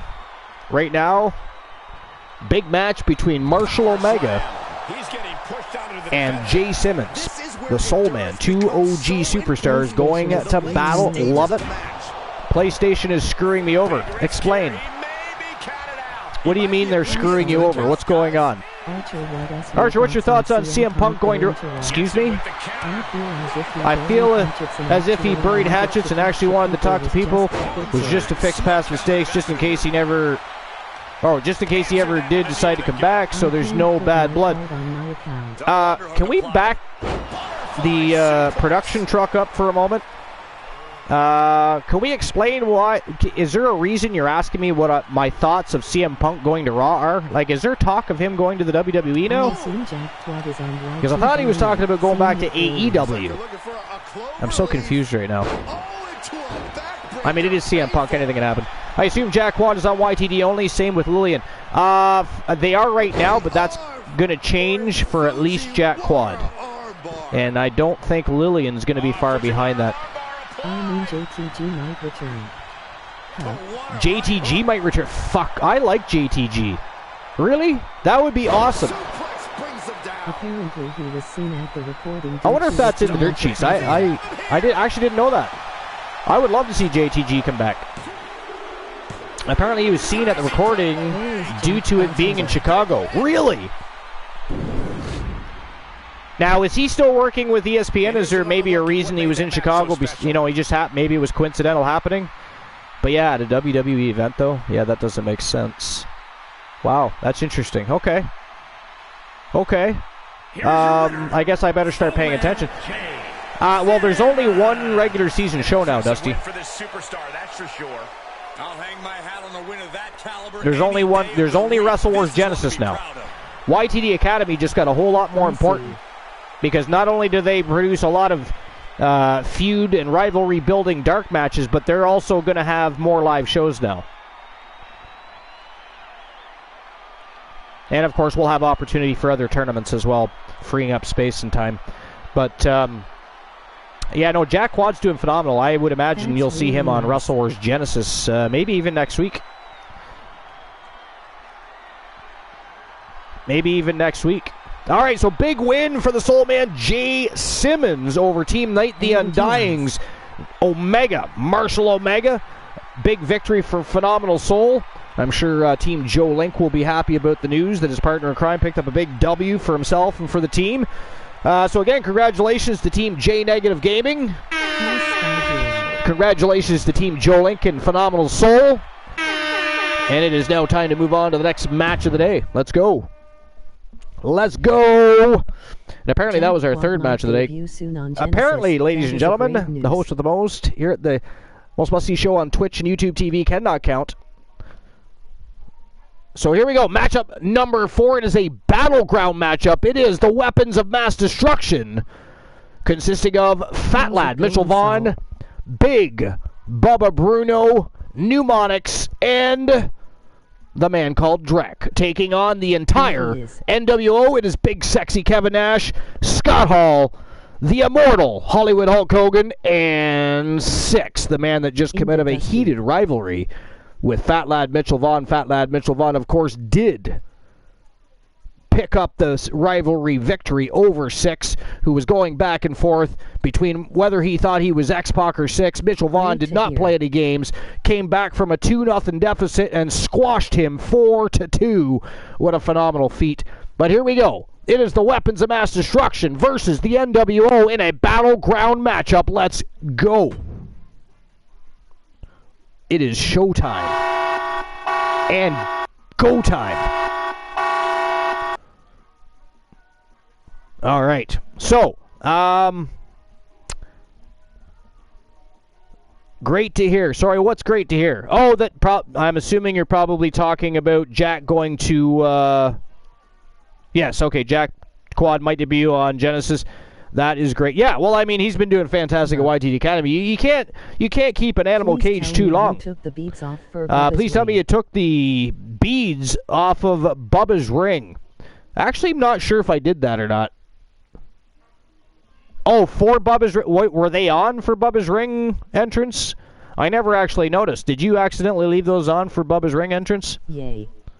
Okay, if they are, I hadn't noticed, but I'll change that immediately following the show for you, Soul. Yeah. His ring attire. I actually didn't notice. That's kind of funny. You don't make mistakes like that. What the hell? You're going to piss off Big Bubba Bruno, making him look ridiculous in the ring. Ruthless. I'm not Jack sticking up for you on that coming, one. And there is You're on your own. You can do. I mean, if he sits on me, I die. You will not seek protection here, sir. All right. So his here we go. Messed up too, it is the battleground. Weapons of Mass Destruction versus the NWO.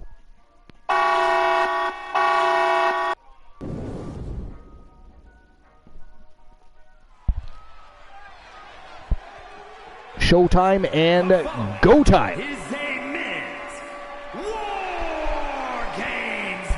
Of course, we're borrowing the War Games concept from a rival promotion known as NXT. With one member of each team starting the match at regular intervals. And there you go, you're updated on the rules of War Games. Of course, here at the Archiverse TV, we call it the Battleground. Once all competitors have entered, but neither here nor there. NXT, of course, were happy to allow us to utilize their very intriguing concept. The only request they had was that they leave it branded to their promotion, and we, of course, very humbly accepted and appreciate their lending us this tremendous match concept. Bubba is more TAV, yeah. He is. Adam Danger is more on DWA, and actually, is he even DWA right now?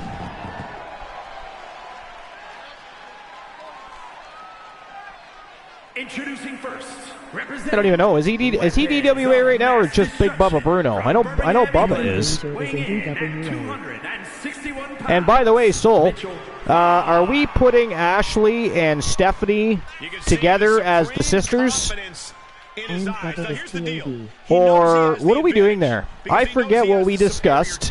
And you know me, I don't reach out to clients, so I'll have to have you discuss whatever's going on with Ashley and Stephanie. But were you looking to team them up? Which, by the way, I'm very okay with if you are. I mean, the women's tag team division could easily utilize another fantastic and formidable team. And we all know that Stephanie Wolf and Ashley Sky are both formidable opponents, both in singles competition and tag team competition. So, I mean, it is, of course, up to yourself, but I am okay with that idea. Or maybe that's just an idea I had in my head. I don't know. What do you think, Sol? I feel like we had a conversation about something about that. From Detroit, Michigan, weighing in at 328 pounds, Kevin. All right. You want to be a big name? You want to be a top 10? So Lemmer says Techno has her as a champ and Oni has her as champ. We haven't talked in a while. All right, so we need to discuss that then. Or if you want to have a discussion about it and then get back to me. Listen, every move, every strategy must be meticulous. Sir Jack Dusty wants to know if any of his names for finishers helped. We could team them up, call them Skywolf. Dude, that is awesome. I don't suppose you'd come up with a logo for that I could put on a uniform for them. I would love to see what you'd come up with for Skywolf. That is a fantastic name. I love that. The first two combatants are locked. Skywolf. War Games is underway. You know, I used to watch a TV show called Airwolf. It was a very cool show. Very cool show. I don't know if any of you guys want. Actually, Techno might have seen Airwolf. Techno, do you remember the show called Airwolf? You're my age. Absolutely impressive. And for everybody that asks how old we are, we will ban you. I always had the knack for naming finishers. Ashley Sky is the XCWA Chaos Champ. I love the name of that. That's much cooler than, say, just Extreme Championship or Hardcore Championship. Techno, I really like that name, my friend. Actually, Techno, was it you that came up? Who came up with my Crimson match? Somebody come up with my... I do not take credit at all for it. I was trying to... Jan Michael Vincent. Yep, that was... Yep. There was also a show... I forget if it was the same time or if it started before or after, but do you remember? Also, Blue Thunder was pretty good. It was also a show about a very technically advanced helicopter. Was it Oni that come up with the... I love that, and I have to make sure the next time I see Oni, I thank him again. That's the great thing about the Archiverse community. We're constantly helping each other. You remember Blue Thunder? Yeah, it was awesome. Blue Thunder was fucking fantastic. Fantastic. I don't know if it was better than Airwolf, because I think Airwolf just had the better cast. But Blue Thunder was still cool, man. I still love tuning in. Okay, guys, listen. Yeah, after JR saying Crimson Mask. Yeah, well, I love the Crimson. So we have the Crimson Eliminator, and we have the Crimson Lockdown so far right now, and that's all because of Oni. So, anyways, what I was going to say is I actually have to just take a short break. I have to utilize the bathroom and just grab myself a drink. Enjoy the match. Again, let's thank NXT for lending us the War Games concept. Again, ours is called Battleground, but the deal to utilize the great match concept was to simply advertise for NXT War Games during our Battleground matchup. It is the same concept, and we did agree to the terms. So enjoy the match. It is a hell of a match. Weapons of Mass Destruction versus the NWO. I mean, it doesn't get much better than that. But I'll be right back. Enjoy. Oz, Soul Embers, Sir Jack. Somebody tell some jokes or something. I'll be right back. Just took a very unpleasant trip from ring to ring. Soul Embers just subscribed for 1-3 champ shit only hua.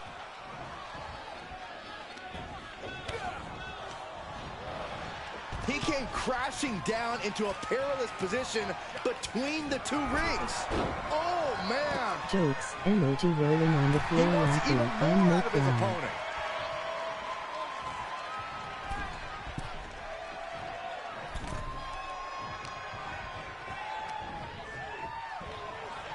Oh, man, spine-crushing impact.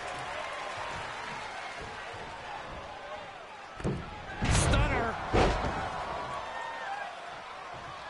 Starting to scale up the War Games wall. He's got something in mind. He's all the way up to the top, and this can only end so many ways. None of them great. Climbing up the wall now, and he's got some crazy idea in mind from the looks of this. Counting down the seconds as this match gets closer to being even. You can't climb out of the cage in War Games. There's no good reason to be up there. Don't do it! Oh, my God! From the top, elbow drop. Good Lord.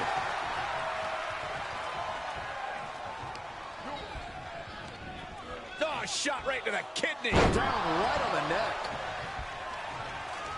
You wanna And hear they two have short now jokes in one entered the long? battlefield that has awaited them. Clubbing blow. Ooh, focused attack on the neck. Oh, God. Hooked up. Nothing fancy there. Spinning Uranagi. Oh, it was a stunner. That was the best one I've ever seen. Oh, he knew what was coming. Shoulder tackle. He steers clear of contact. Put her in position now. Piercing the throat. No. Oh, right in the button. Oh, dodges out of that.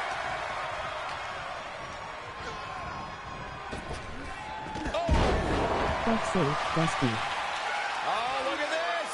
Well, this isn't going to win the fall, but it's going to do a lot of damage. Big time clothesline. Good grief. Laughing. To see a complete list of champions from each respective brand, simply type TAD, WCW or YTD into the chat. He's got him here. He's got him up. And go!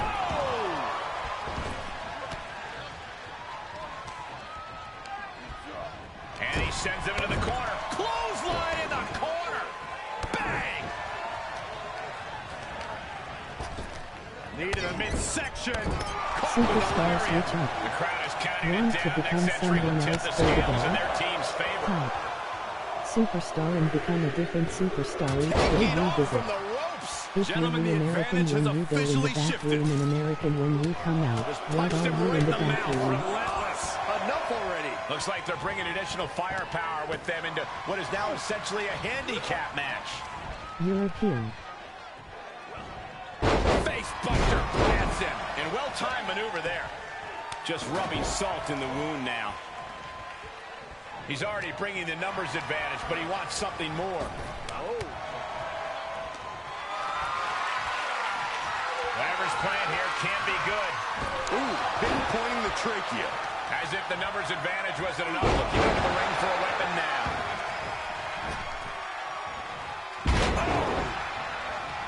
Enters the ring and is diving head first into the chaos of this match. Dodged right on cue. Package pile driver. And they just busted out an impactful maneuver. Hall leaves it open. Oh, Nash counters. Slam. Is there anything left in Hall? And we just saw some serious offense. Face buster plants him. Samoan spike. This will turn your lights out in a hurry. The new jackpot number total chance to win a channel redemption of which is 019. The number to win a YTD championship match is 0. Slam. Great display of strength with the suplex. Oh, God, that... We'll be looking to end things here with the Cobra Clutch. Fading quickly. This one win. He is determined not to lose this match right now. Good God. There are 3 And types of seconds people in left the before world. the odds are evened here. He did right back with a reversal. Ooh, nasty kick. We've already seen a few shots delivered up in that region. Another warrior about to enter the fray. Here to Those who balance the can count and scales. those who can't eat. You've got to wonder how much has been taken out of these superstars thus far. And is there anything left? The teams are squared up, but he doesn't think that's enough, apparently. Rainbow's Dusty. Caught him right in the jaw. What a shot. In full control here. Stepping into total anarchy. Better be ready for Life and anything. fuck you say. Evades the attack. Going up the cage now, must have some sort of strategy in mind. Set him clear into the other ring. He's now perched up on top of the War Games cage, but to what end? I can't work. You're insane! You're insane! And Rainbow Dusty. everybody's down. That was either brilliant, crazy, or a combination of both. He turns it around. And things here with the Cobra Clutch. Fading quickly. Well, this won't win the match, but it's one way to inflict the... I have returned. And what do you guys think of this matchup so far? I've just returned to the room, so I just caught a glimpse of what's going on, and man, oh man, it looks like the Weapons of Mass Destruction doing a very good job of controlling and dominating, so far anyways, the NWO. Crazy. But anyways, you told a joke? Okay, I gotta go back and check it out. Just give me a sec. WCW champ. Hold on. All right, here we go. Sir Jack says, jokes. I'm no clown. You want to hear 2 short jokes and 1 long. Joke, joke, joke. Yeah, that was terrible. That was awful. If you're American when you go in the bathroom, and American when you come out, what are you when you're in the bathroom?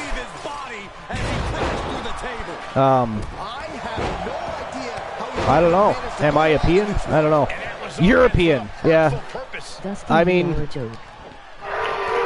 that was terrible too. Come on, you can do better than that. That was gaslight. Absolutely gaslight. There are three types of people in the world: those who can count and those who can't. Okay. Then there's Dusty. Nice. I mean, leave it to Soul Embers to jump in with the sarcastic humor. But at least it was funny, Dusty. You see what Soul did there? He made humor. It was funny. Funny haha, not funny ha. But anyways. All right. WCW champ. Here comes Byron. Okay, now I'm confused. Soul also likes to do that. Loves coming in, and within a breath or two, really mess with my mind. I am WCW champ. Well, he was the champ. He lost that belt in a triple threat match against War and Joe Lincoln. But WCW has been disbanded for now. So now Bubba will be on the hunt for both Tag Team Gold and, of course, Wrestle Wars Genesis Gold. Which, with the way he's been performing, probably won't take much time. Although right now he's getting his ass handed to him by Scott Hall, so what do I know? And here comes the final member of the NWO, 6, adding his name to the squared circle. Look at the amount of weapons in there, and of course he's going to grab some. We got a sledgehammer now. We got a bat and a chair. I saw a stop sign somewhere. There was a table. Apparently a sledgehammer not good enough. He's grabbing another stop sign. Wants to make sure he has all the tools at his disposal. All right, so. Hey, looks like Duke the Dumpster Drozy appeared at MLW Battle Riot 4. Does anybody remember Duke the Dumpster Drozy? Does anybody? Techno Oz likely does. Soul Embers, you might. You've got a vast wrestling knowledge. Does anybody else remember Duke the Dumpster Drozy at all? Yeah. Yeah, from the mid-90s, yep. Yep. So apparently he was at MLW. Let's see what that's about. So it's WrestlingNews.co. Angel Arambolas. It says, former WWE star Duke the Dumpster Drozy, who is looking quite aged, by the way. Still a big man, though. But anyways, made what was a surprise entrant tonight in MLW's Battle Riot match. So Drozy, who hasn't wrestled full-time in over 20 years, went out to the ring with his trash can, and he got in some offense before taken out by Alex Kane. As seen, well, you won't see the clips below unless you go to the page, but Kane pulled on Drozy's prosthetic leg, and in a callback to when Kevin Nash pulled Maurice Vachon's prosthetic leg off at In Your House, Good Friends, Better Enemy in 1996. The final four in the match were Alex Kane, Shihiro Iri, John Morrison, and Davey Boy Smith Jr. Kane won the match to get the world title shot. I really wish that, Davey Boy Smith Jr. would get another run in the WWE. I mean, it is the British Bulldog's son, and let's face it, he's a pretty good goddamn wrestler. I think he's actually better than some of the people on the roster now. So I don't know if it's him just choosing to do that. Maybe he's got other endeavors, and that's what fits his schedule. I just don't see there being no open door for the son of the British Bulldog. I don't know.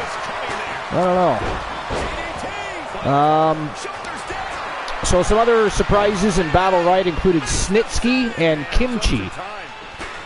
That's interesting. Snitsky and Kimchi were also there. So, yeah. So what do you think? Yeah, what do you think of them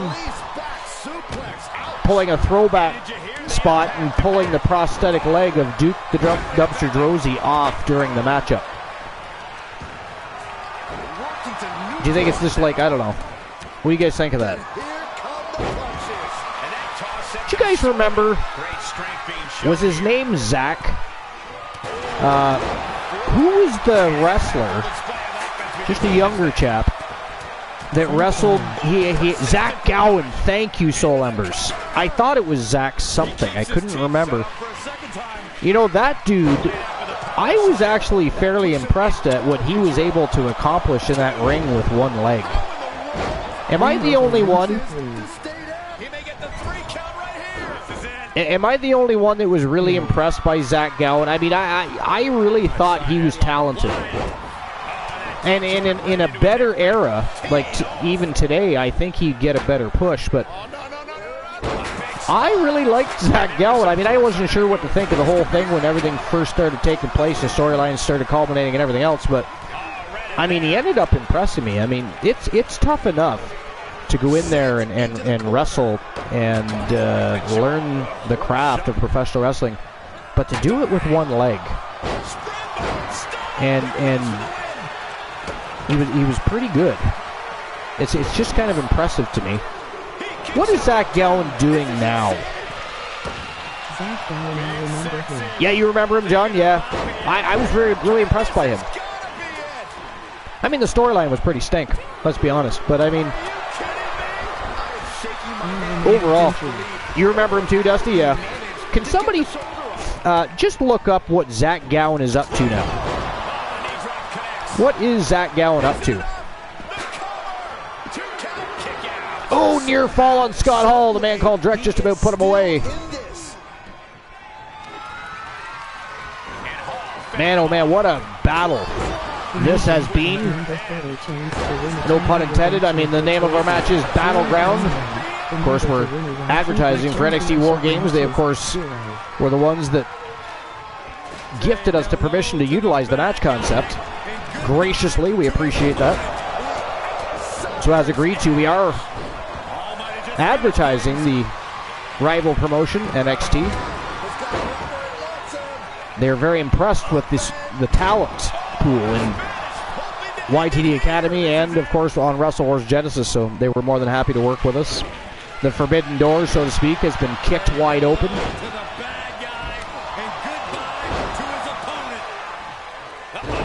All right, but anyways, yeah. Is anybody looking up to see what Zach Gowen is up to? I'm curious. I feel like he's wasted talent, unless he's got better endeavors in life now. You never know. I mean, not everybody makes the big bucks in professional wrestling. You're making a good dollar, but he's no longer wrestling. Okay, what? Zach still competes in indies and motivational speaker, according to his Instagram. Okay, so he's a motivational speaker. Okay. Now, is he talking to? No, is this motivational speaking? I'm assuming to deal with other people that are missing a ligament or amputee, things like that. Is that what he's doing? Gowen embraced religion and now works primarily as a motivational speaker for a young engagement company, using his personal experience to help others. Independent Circuit 2004 to present. Following his release from WWE, Gowen decided to focus on the education and work limited professional wrestling days. Oh, okay, very cool. So he still is getting out there and getting the job done. Very nice.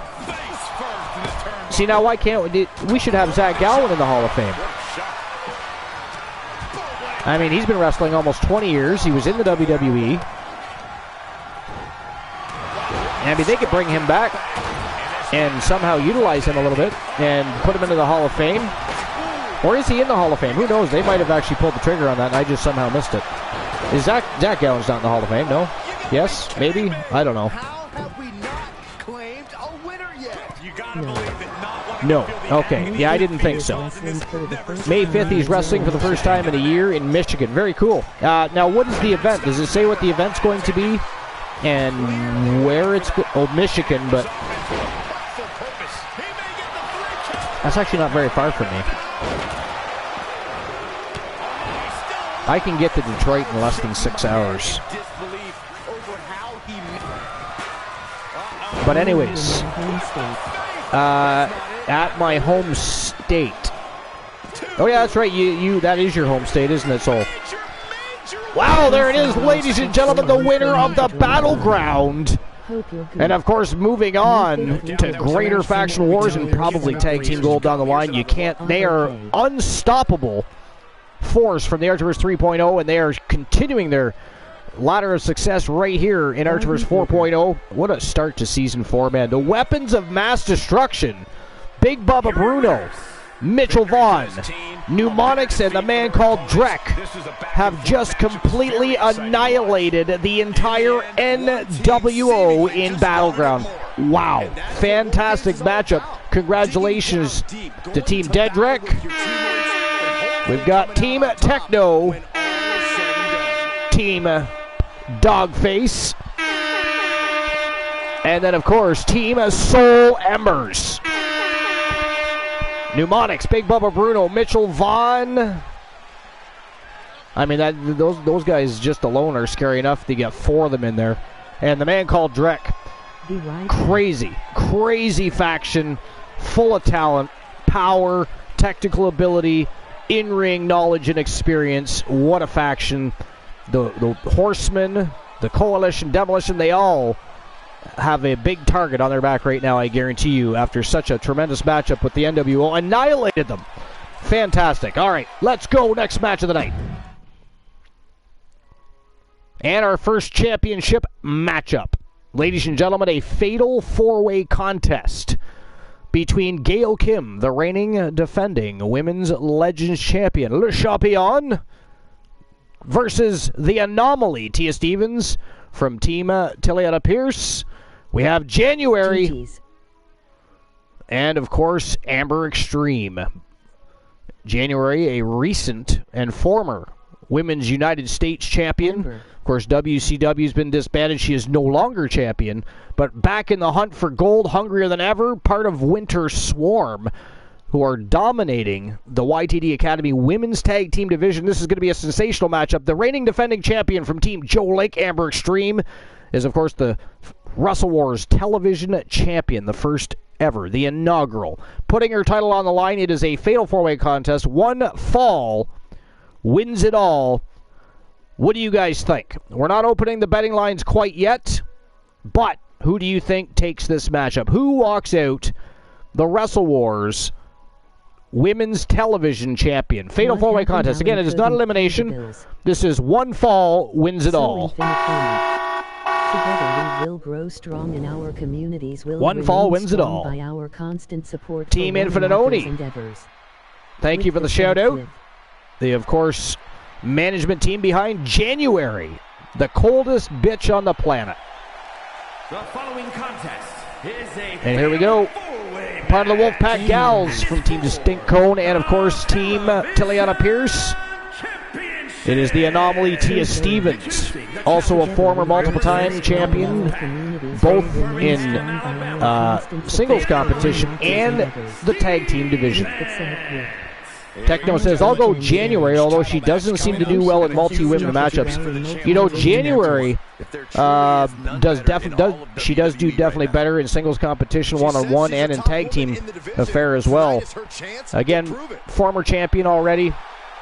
Probably a future champion, if I had to guess. But you're right. She's also an absolute savage in ladder matches. An absolute savage in ladder matches. I believe her record in ladder matches currently is 3-1. Very impressive. And introducing the challenger. Of course, that stems from 3.0. From Knoxville, Tennessee. And speaking of January, one half of the YTD Academy Women's Tag Team Champions. The response on social media heading into this match, we're likely to see a new champ crowned here tonight. All right, back to the dirt sheets. See what else is crack-a-lacking over there. Looks like we had an NXT star injured, but they managed to finish their match. This is from WrestlingNews.co, Paul Davis. Says WWE NXT Women's Champion Indy Hartwell suffered an injury during the main event at NXT Spring Breakin'. It happened when Stratton did a dive off the top rope onto Hartwell and Roxanne Perez. It was immediately clear that Hartwell was injured on the spot after the weight of her body pushed on her right ankle. A trainer/doctor was out immediately to check on Hartwell while the match continued. It appeared that the match fell apart at some point because of spots that had to be changed since Hartwell was being checked on at ringside. Hartwell was taken to the back but came out in the final moments of the match to retain her title. It looked like Hartwell was in a lot of pain when she went back in the ring. Hopefully she is not a long-term injury.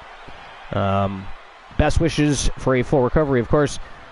I actually didn't know she got injured. Did anybody watch that match? Did you guys happen to watch that match and see where she got injured? I'll have to go back and watch it. I will definitely have to go back and watch it because I certainly did not see that. Very interesting. Very interesting. Oh, I've got messages. Hold on 1 second. I want to make sure I'm not ignoring my wife. And I am ignoring my wife.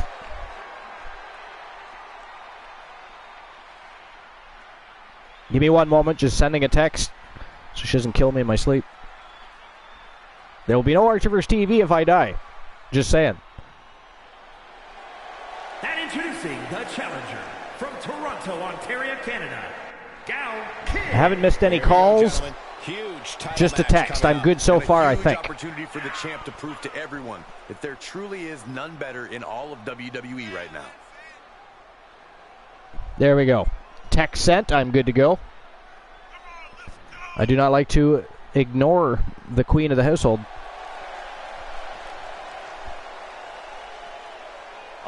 Never a good thing to do. All right.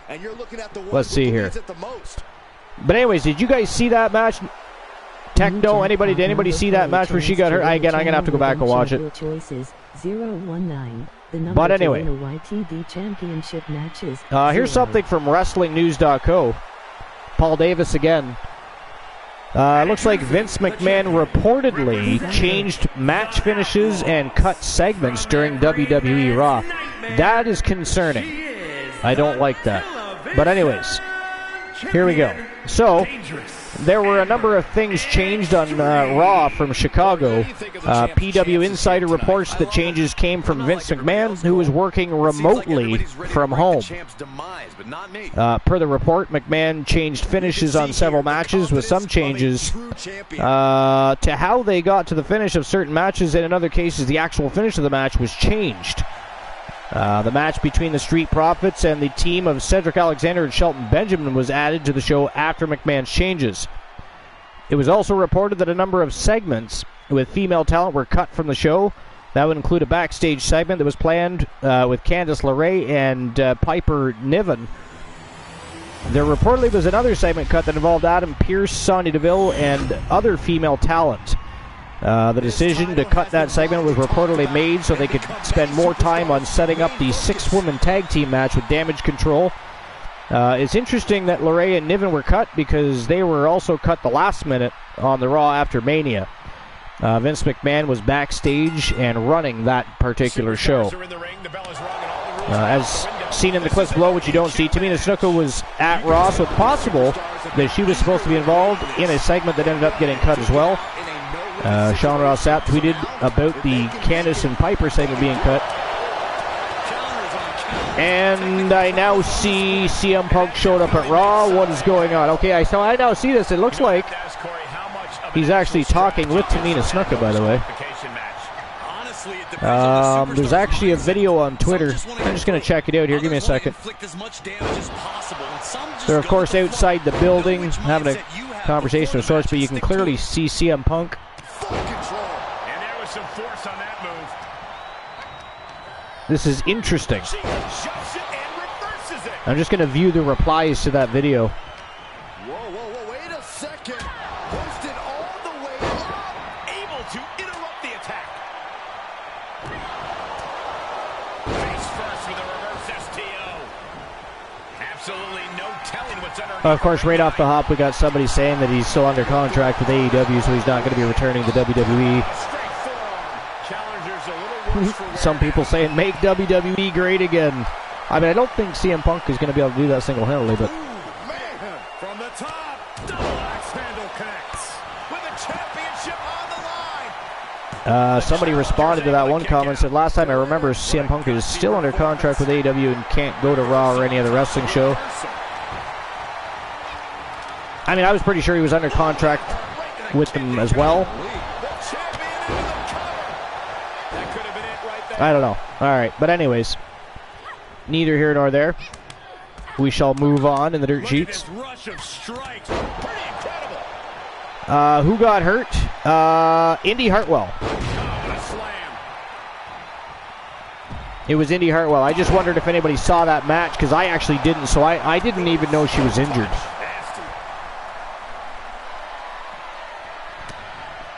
I mean, we kind of talked about this before with, in today's ring, squared circle, there's too many high spots and risky maneuvers being done constantly, right? We got to get back to that still existing, but in certain, under certain circumstances, not every single match, not every single show, and go back to telling a story in that ring. Start concentrating on the story and telling the story and continuing the story in the squared circle that you brought to the squared circle, rather than worrying about the high spots and the cheap pops. Right? Because the cheap pops and the high spots are cool, but it doesn't do much. It doesn't do much for as far as telling the story goes. Right? What tells the story is the struggle for control of the match itself, the heat, the action, being in the ring, locked up, performing, wrestling techniques and other such thing. And there's always time and place for high spots and said risky maneuvers. There's always going to be those as well. A lot of those wrestlers have literally built their careers out around doing stuff like that. Look at Will Ospreay, for instance. He literally just came out and said he's going to have to change some things. He's getting older. He's a little heavier. Doesn't feel he can do certain things safely anymore. So, Techno says, yeah, I think AEW are abusing the high spot deal just for the pop of the crowd. No real duty of care. I know. So Christian Cool, myself, Glenola, and Joe Link, we've all had this discussion many times, and we agree with you. I will say, as of late, the product, they've produced some. I'm not going to say they've produced some great shows, but they've produced some great wrestling matches as of late. So I'm impressed about that, at least. But yeah, as a whole, I agree. I don't think there's any real care towards the talent. They're just trying to, again, I'll use your quote. They want to abuse the high spot deal for the pop of the crowd with, no real consideration to what could happen to their talent long term. But because it's all the time, right? If it's not high spots, it's getting hit with something or a chair, or something. I don't know. I don't know. Target in the stomach to reverse that maneuver. Was ready for that, and that was a precisely measured attack. Bodies have been Just decimated, responding to another text. and these fans are There we go. showing their approval of these superstars' performances. The challenger is not now a pin for the championship. Running interference. She asked if I was having fun. She must have got the notification that when we went live.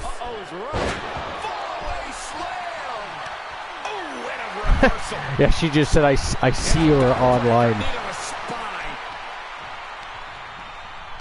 Oh, this is some strength. Military press. See, I'm off today. She is unfortunately at work.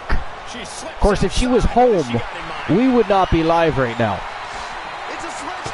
We would not. I would have other duties to tend to, so to speak. But anyways. From behind. And that was a well-executed attack. And the count's broken, keeping the match alive. Okay. So I'm going to jump back to the dirt sheets here, see what else is going on. Emoji eyes. I'll be honest, I'm not overly interested about the whole CM Punk situation. I just thought it would be interesting to see what was said, because it was also concerning Tamina. Superstar switch up. Want to become someone All right. else for the game? Here's something from Wrestling Headlines by Joey G. It says Grayson Waller says he is incomparable when it comes to his moveset. This is amazing. Okay, so let's talk about that, shall we? So it says Grayson Waller feels like he's incomparable. The Aussie star spoke on this topic during a recent interview with Cageside Seats, where he discussed his expansive moveset and how no one else can replicate them. Okay, so he said, it's a big part of what I do. I don't want to be like anyone else, and I think a lot of times you see people come in and they do the same moves. In wrestling, there's only so many moves, so my mindset was always I don't want to be anyone else, not with my moves, my entrance, anything. Some of the moves I do are quite famous, like I do a stunner, I do an unprettier, I do an elbow drop, but I do them my way. And that's what's important, right? Because in professional wrestling, you're always going to see people performing other people's finishers, signatures, whatever. That happens. It is simply a compliment to the past legends, but I mean, it's going to happen. Again, like he said, there's only so many moves you can perform in a wrestling ring. In any sport, for that matter. Combat sport, professional wrestling, doesn't matter. There's only so many moves, so you're going to see them. But it's like singing a song. You know? Are you going to try and just get up there and sing that song the same way everybody else sings that song? Or are you going to get up there, take that song, make it your own, and shine? Right? Life is great! What's going on, life? What do you mean, how dare I?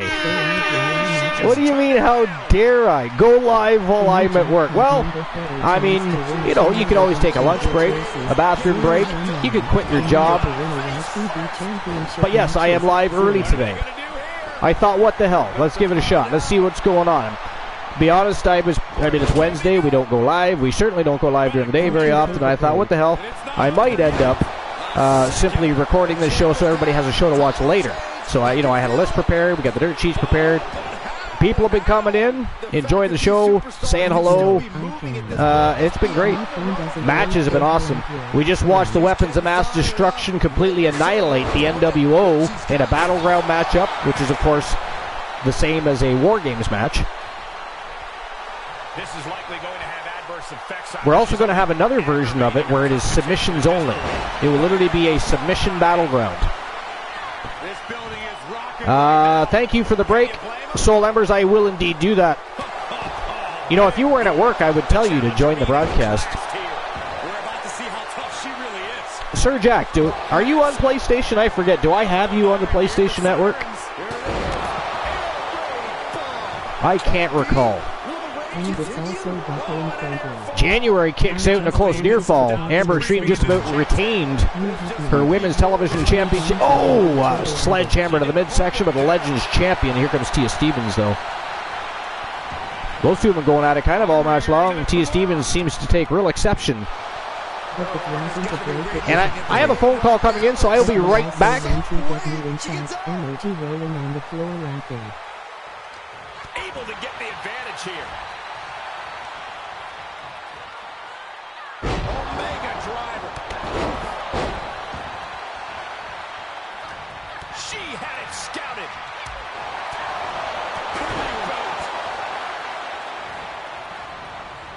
Look at this. Talk to the later Archer.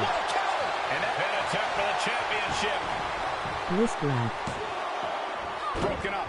And the match continues. Sound the alarm. Air raid siren. Pin attempt for the championship. Shoulders down. And a new champion is officially crowned.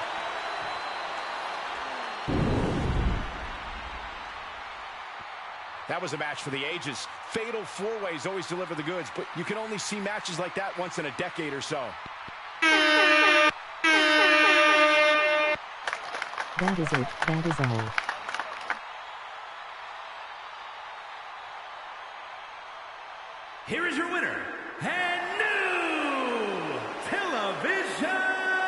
champion, Kid. An enormous win here in this fatal four-way match. Defeating these three opponents is a real accomplishment for her. Yeah, they made her win as difficult as possible.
Honeybee versus Rose Brewer for the Wrestle World Women's World Wrestling is a 2 Championship. out of 3 falls match and is for the World Wrestling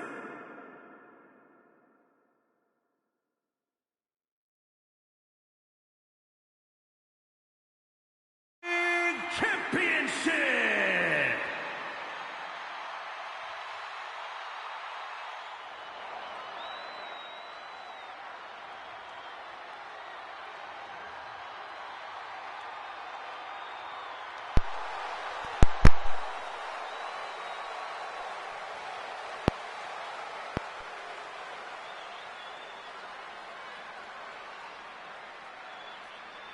Almost certain this is Here 2 we go, out of 3 gentlemen. falls. Huge title match coming up, and a huge opportunity for the champ to prove to everyone that there truly is none better in all of WWE right now.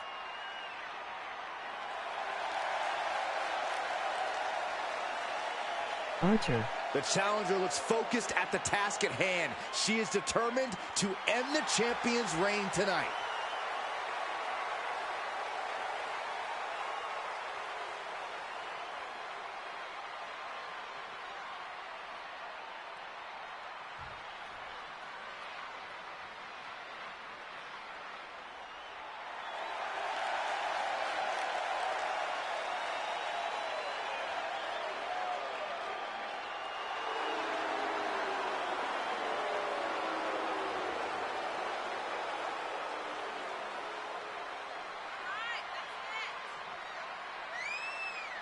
It's a big fight feel here tonight as the title is on the line. And title matches like this have a way of getting your blood flowing unlike any other match.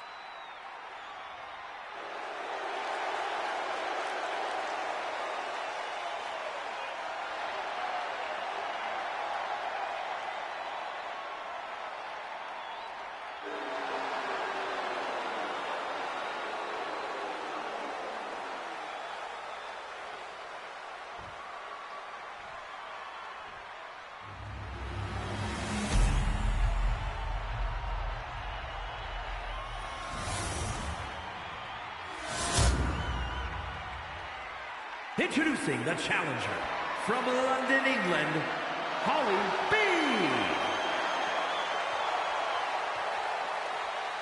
And her opponent from Copenhagen, Denmark, she is the World Wrestling Champion, the Viking, Rose Brewer.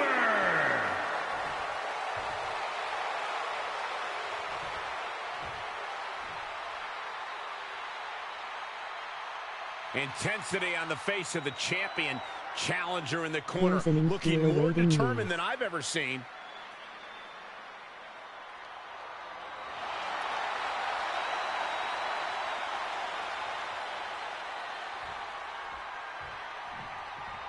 Emoji eyes. You're not rewarded in WWE for sitting back and waiting. This superstar did things on their own terms, and that's why they're the champ. That hard work and determination certainly has paid off for them, Corey, but the challenger has put in that same effort. It'll be a close contest. Oh, wow, that hurt. Wrestling 101. If you can't stand, you can't fight. Carefully placed stomp to the arm. Oh, there's the old stump puller leg snap. That'll snap your hamstring. Great counter, impressive ring IQ on display there. These two showing how well scouted they each are. Two knees. You're going to need your back adjusted after that one. Looking for something, anything under the ring.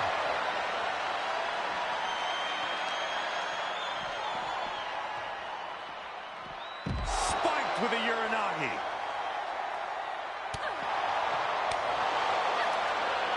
She turns it right around with a counter.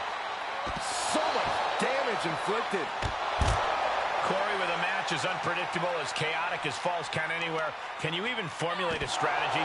Or do you just kind of have to play this sort of thing by ear? Actually, Cole, the main strategy here is to embrace the chaos.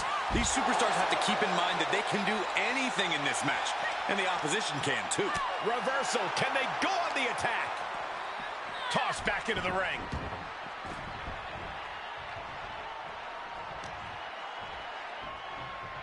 Neckbreaker.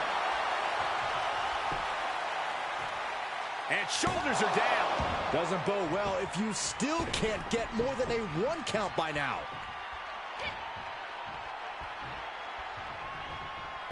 Dragon screw ankle breaker. The new jackpot number for a chance to win a channel redemption of your choices. 019. The number for winning. I return. Sorry about that, folks. The missus called the kingdom, so I had to answer the phone. But, yeah. Sir Jack, 10 minutes has been up. Did I get banned? How the hell did I get banned? Wait a minute. Hold on.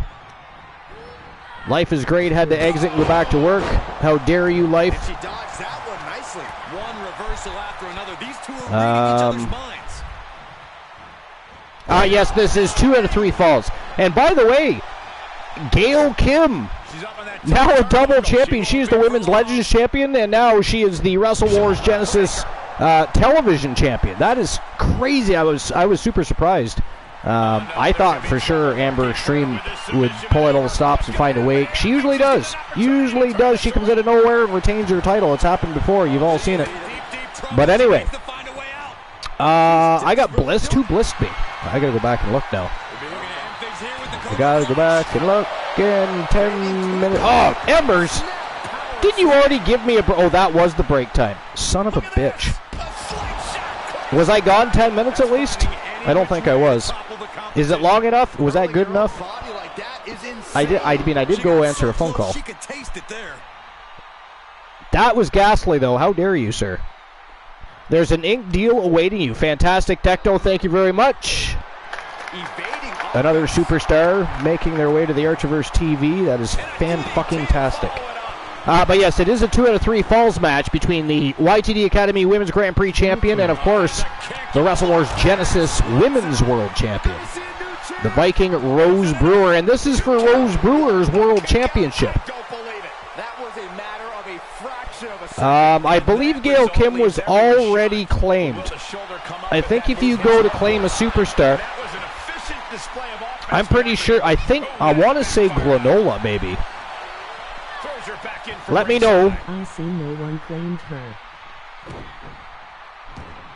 I thought somebody did. Did you check? Look at this. DDT on the foot. Cover. Is it enough? And she fights it. I could be wrong. What a match. I thought for sure Granola claimed her for some reason. I don't know why. Maybe he put it in the wrong section. Where's the claim of superstar?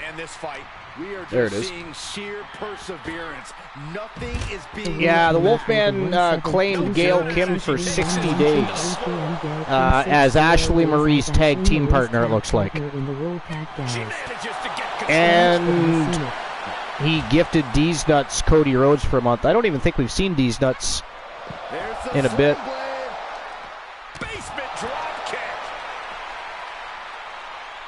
Just keep your eye on that, Soul.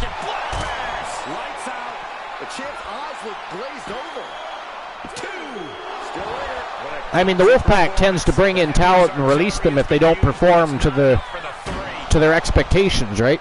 So who knows? Gail could end up a free agent, end up with the weapons of mass destruction. By the way, that is scary as hell. And/or the sisters, that would be even scarier. I don't know if I like that. Yo, Honeybee Wrestling! What is going on, Honeybee? I don't know if you just got here. I'm going to go back and check, make sure I'm not ignoring you. Nope, you just got here. Excellent. What's going on, Honeybee Wrestling? And yeah, I know I'm early. I am very earlier than normal in, running the show. But it's because I had the time. Technically, we were supposed to run Wrestle Wars Genesis last night, but I had an interview today. So therefore, I really couldn't be up late. And if we ran Wrestle Wars Genesis, it would have been between 10:30 and 11, which means we would have been running into 2, 3 o'clock in the morning, probably-ish anyways. And I had to be up and out of the house by 8 a.m. this morning, so I postponed it today. But I ended up with a big gap in my schedule where I really had nothing planned or anything to do. And I thought, well, what the hell? Let's just run Wrestle Wars Genesis now. If nobody shows up, everybody will have a great show to watch later tonight. And then tomorrow, of course, export that to YouTube, to the YTD Academy live channel. I think I have to export 2 other shows, too. I better check in on that. We'll get Archer to do it. What am I doing? Wait, hold on. Get Archer to do what? Honeybee Wrestling just finished work. Yeah, Honeybee, we gave you a shout-out earlier, too, and we just gave you another one. But, I'll say it again. Your creativity, your storylines, your all women's wrestling promotion, absolutely exquisite. I love what you do, and real honor to have you part of our community, as extended community. And I hope anybody that's not already following Honeybee does go over and follow, because really good things going on over there. I really, really enjoy it. So Honeybee is S tier at promos. Look at this, Honeybee sneaking up on Rose Brewer, who seems to be staggering here. I haven't been watching the whole match, so I actually don't. It's a 2 out of 3 falls match, Honeybee, between you, of course, the Grand Prix wrestling champion, and damn, that came out of nowhere. It's like a jumping neck breaker. God damn, these guys are savages. You know what? Oh my goodness. It doesn't even matter who wins this match at this point, But anyways, Honeybee, of course, challenging for Rose Brewer's World Championship. And so far, it's been a real struggle for control. Both women putting on a clinic, from what I've seen. I did miss a couple of minutes.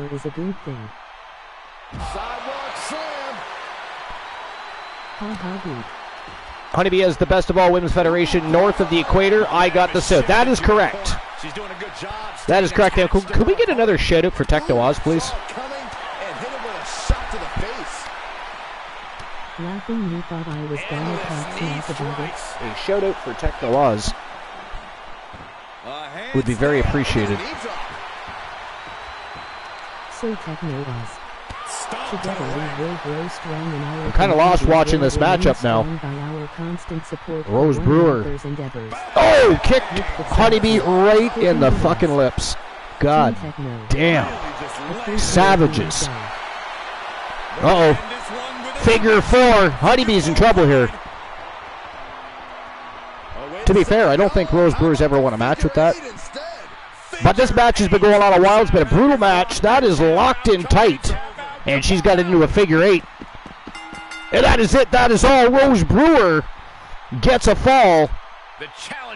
And it is 1-0 for the world champion via submission.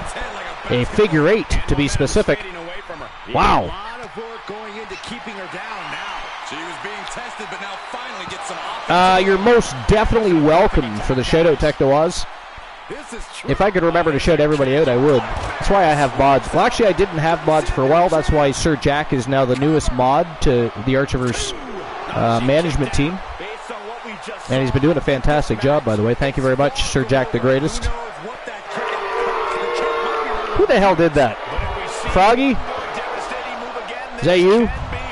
Is Froggy Mothlegs here? I'll correct that. I apologize, Sir Jack. I mean, it's hard to get good help here. It is hard. I know, right? That was alarming. Great. Yeah, now we know it's Froggy. Thank you, Froggy. How about try joining the show? Stop lurking in the shadows and farting on the broadcast. Not acceptable. And ladies and gentlemen, that is it. That is all. A score of 2-0 over Honeybee. The Viking Rose Brewer from the Wolfpack Gals, and of course, representing Team Distinct Cone. And again, it's not going to hurt anybody's career to lose to Rose Brewer. Rose Brewer, the Viking, is the winningest superstar in Archiverse history. Through 1.0, 2.0, 3.0, and now 4.0, she has won the most matches, won the most championships. She's a formidable competitor, and man, oh man, she is still on a roll. But what a matchup between Honeybee and Rose Brewer. It might have been 2-0, but what a battle. But still, Wrestle Wars Genesis World Champion from Team Distinct Cone, the Viking Rose Brewer. I'm still a little shocked that Gail Kim, you know, I know she's the Women's Legends Champion. I appreciate that. She's one of the best in the women's division history. But I'm still a little shocked that Amber Extreme lost her title, and I'm even more shocked that it was Gail Kim that picked up the W there. That was a little crazy, wasn't it? A little crazy. All right.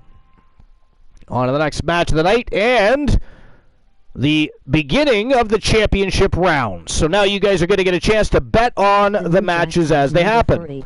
Earn some Archiverse bucks. I do still have to get back to the dirt sheets. Finish that Grayson Waller article first and foremost. But let me go ahead and get the betting lines open here. So this is a triple threat elimination matchup for the Wrestle Wars Genesis World Tag Team Championships. And look at the trio of teams we got here. We got the Wolfpack, Bat Dexter and Psychosis Kyle Riley from Team Froggy Mothlegs, and of course Team Life is Great. We've got Team Complete Geek TV and Team The Turtman riding high again as they lead Demolition, Cyborg Adam Colossus, and of course the Terror Johnny Braddock. The winningest tag team in Archiverse history is Demolition. And of course the other challengers, the Creed brothers, Brutus and Julius, looking to regain tag team gold. They were of course just the YTD Academy tag team champions until they were defeated just recently on YTD Academy. But they're stepping up their game. They're given opportunity tonight on Wrestle Wars Genesis after a string of fantastic victories and, of course, a championship victory. They're taking on Demolition and the Wolfpack. What do you guys think? We're going to open the betting lines right now.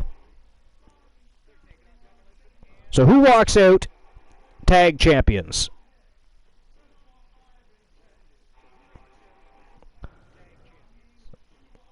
Is it going to be the Wolfpack?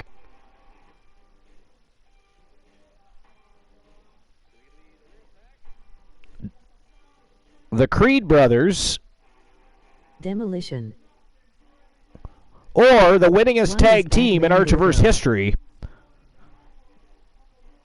And by the way, currently also double tag team champions, because they are the ones that defeated the Creed brothers for the YTD Academy Tag Team Championships, and they are also the reigning, defending, undisputed Wrestle Wars Genesis World Tag Team Champions. Just adding to their legacy, they are. I believe, if I am not mistaken, I would have to fact check this, but if you go to the Archiverse Discord and check out championship history, I'm almost certain that in total, this would be 13 championships for Demolition. Since the Archiverse 1.0, of course. And of course, Demolition, your final option to bet on. You know what, I'm going to go ahead and I'm going to give you 10 minutes to bet. Give you a chance to earn some Archiverse bucks here. And there we go. Betting lines are open.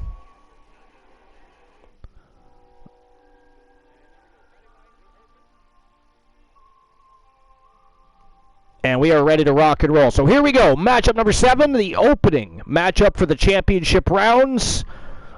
It is the Wolfpack versus the Creed Brothers versus the reigning defending champions, Demolition. The gold is on the line. Triple threat tag team elimination battle. Who do you got? You got a little less than 10 minutes to decide. Choose wisely. Again, the Creed Brothers were just champions over at YTD Academy. Wolfpack have been champions countless times, both in YTD Academy and on the main roster, Wrestle Wars Genesis, and even WCW when it was still in existence. And again, Demolition, the winningest tag team in Archerverse history. They are currently double tag team champions. They took out the Creed Brothers to claim those second tag team championships. So, those are your options. The reigning defending longest tag team champions in history, the Wolfpack or the Creed Brothers. But here we go. It is showtime and go time. Let's go.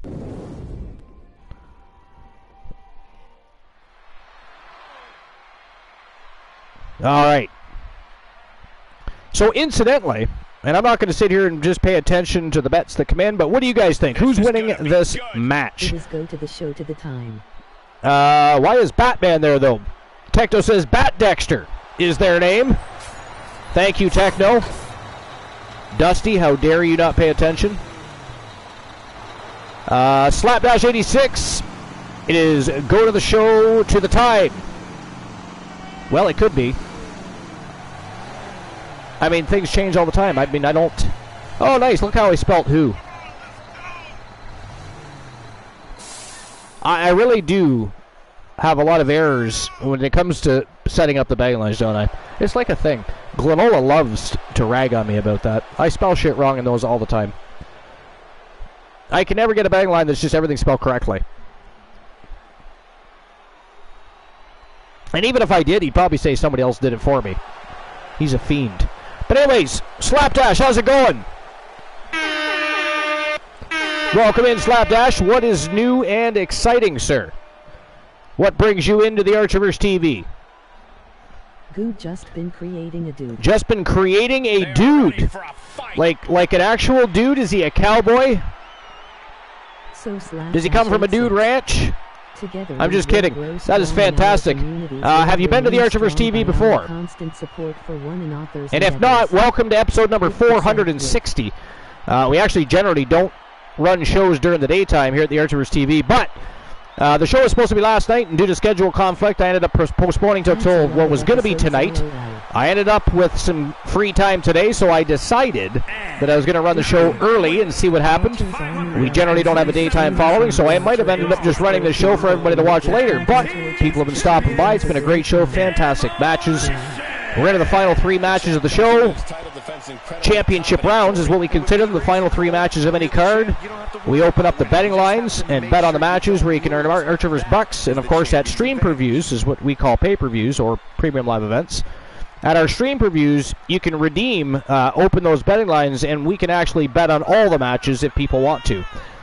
There's a lot of crazy things going on around here. We are full of professional trolls, villains, fiendish people, but they're all pretty awesome.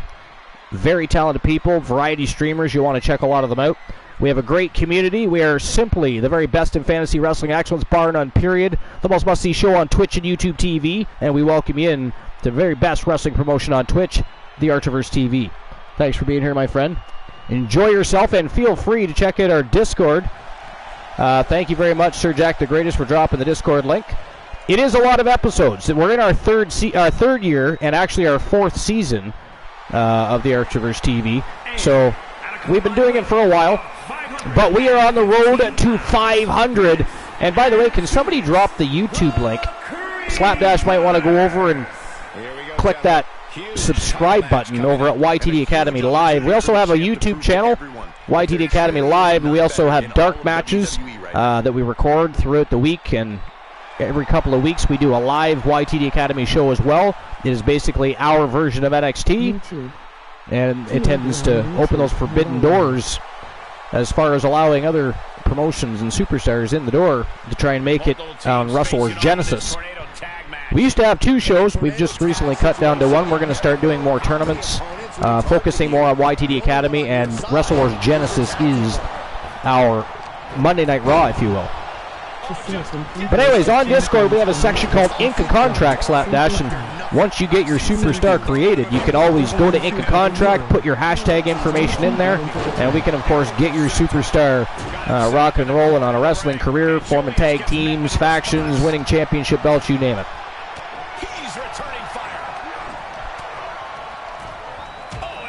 Triple threat elimination well underway. Way too early to tell who's going to win this one. They're a bunch of savages. Although the Creed brothers, I mean, I don't know a whole lot about the Creed brothers. We've only seen them in a handful of more matches. They've been very impressive as of late, picking up tag team gold at YTD. But we'll see how they do under the bright and big lights of Wrestle Wars Genesis against 2 savage teams like the Wolfpack and Demolition. All right, so thank you, Sir Jack. Appreciate you dropping those links. Just going to jump back to the dirt sheets here. So the last we were talking about Grayson Waller, it was just saying how he did do a lot of different moves from other superstars, but he does them his way, and that's commendable because that's what we want to see. We don't want to see somebody try to emulate Jake the Snake Roberts. We want to see their own twist and splash on that. But it goes on, it says, speaking about his stunner, Waller says no one would ever think of Austin due to the way he executes it. He says that he performs these moves so uniquely that it becomes a staple of his name. He says there's no way you can look at it, what I do and go, oh, he's just like Austin. Stone Cold won't roll through the ropes like that. Come on, you know what I mean? Same with the Unprettier. Like, no one is doing those type of things. So for me, everything I do is put into making sure that Grayson Waller is an individual, and when you see me, you don't compare me to anyone else. I mean, we know people are going to compare people to other people. They do it all the time, whether it's warranted or not. I mean, hell.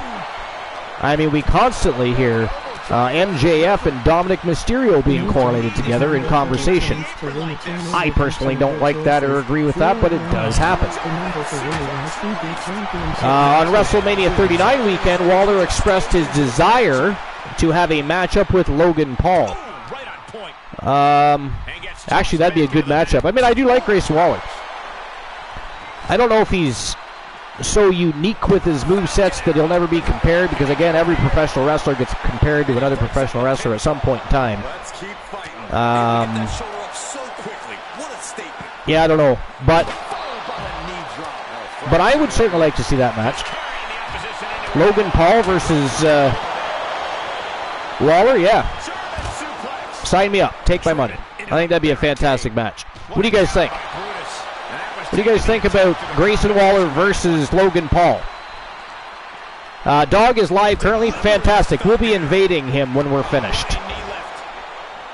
We will definitely be invading him when we finish. That is the plan. That is the destination.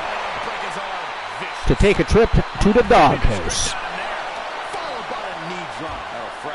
Drop some villains off on their doorstep.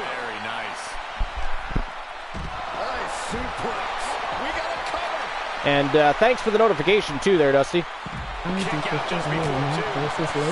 You'd prefer LA Knight versus Logan Paul? Well, yeah, actually, so would I.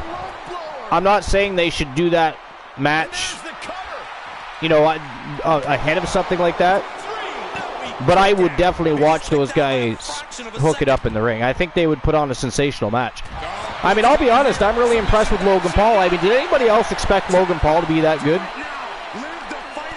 Yeah, okay, he's a longtime fan. I mean, I guess it helps he's a natural athlete.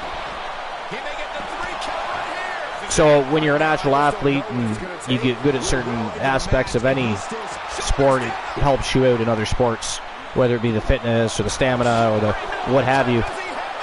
After that, it's learning the ropes, take the bumps. But I mean, the only person other than Logan Paul I saw get that good that fast was Ronda Rousey. And again, she was a judoka and an MMA fighter, so professional wrestling not so hard to pick up after you've done the real thing. You just got to learn to hold back and, you know, not kill somebody. Would be good. Ronda has no charisma Neither there. competitor is going to lose easy here. Hey, it might be time for a change of Ronda has no charisma. No, you're right. She is flat on the mic. She really is. I think she definitely focused more on the in-ring action than she did on her microphone skills. She could use some work there. She could use some work there. We need people like Jake the Snake Roberts and people of that magnitude to work with people on promos and shoots and vignettes. I think The Undertaker would be helpful in that area. I mean, there's so many legends that could be useful to the younger generation. I don't know why they don't use them properly in roles behind the scenes while they're under Legends contracts and stuff like that. You know? Like, you know, aside from Charlotte Flair, it would be cool to see a young protege of Ric Flair, even, while Ric Flair is still alive, so to speak. You know what I mean? I think. nasty combination. That's how you hurt your opponent. Stop right there. Got it. Looks like he has his... Damn, Kyle O'Reilly taking a beating from Cyborg Adam Colossus. Ooh, Bat Dexter just taken for a ride by Julius Creed. And there goes the Terror Johnny Braddock. The Creed brothers on a bit of a roll here. Or at least one of them. It looks like Brutus was eliminated. How did I miss that? Either eliminated or laid out somewhere where we can't see him. All you need. Switching gears, I think Put people that need help on the mic in a room with The Rock, Ric Flair, CM Punk, and Enzo Amore. Yeah, exactly. People like that. Precisely. Switching gears, I think WWE need to write off Asuka or Kana for like 3 or 4 months. Send her back to NXT to tear through the roster, bring her back to the main roster, have her be a force to reckon with, or just do it with Shayna Baszler. I mean, that's not a terrible idea. That is not a terrible idea.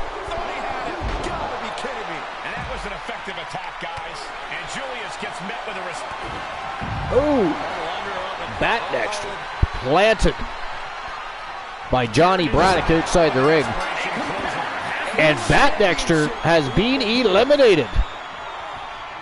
Listen to this place. It's electric. I mean, he wasn't knocked fully unconscious, but it was enough for the referee to make the call and send him back to the locker room. We are down to Kyle O'Reilly, Psychosis, Kyle O'Reilly, Julius Creed, and the double tag team champions. I think I'm still considering the departure. What do you guys think? You think Demolition's retaining here, or will Julius Creed or Kyle O'Reilly pull off the impossible here? Or seemingly impossible, at least.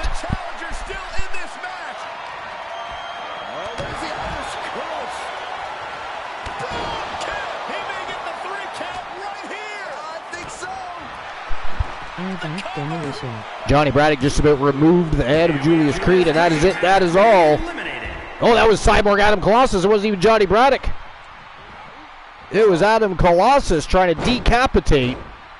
Well, look at this. Roll up by Kyle O'Reilly, but a 1 count only. You see the look on a challenger's face. 1 count only. Look at this, though. Damn. Big boot to the face by Johnny Braddock. And did Adam Colossus just get eliminated? He is hugging the ring post, that I know.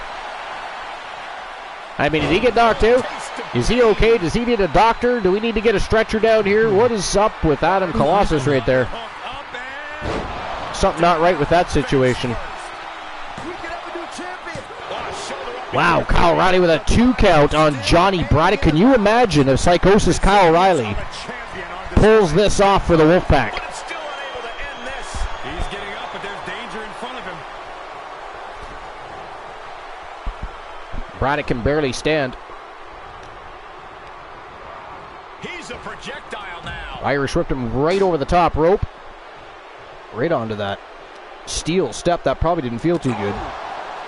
And Kyle O'Reilly continues his pursuit. No! Reversal! And Johnny Braddock with some ground and pound to Psychosis Kyle O'Reilly.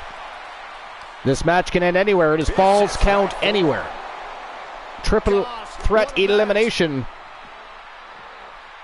Oh!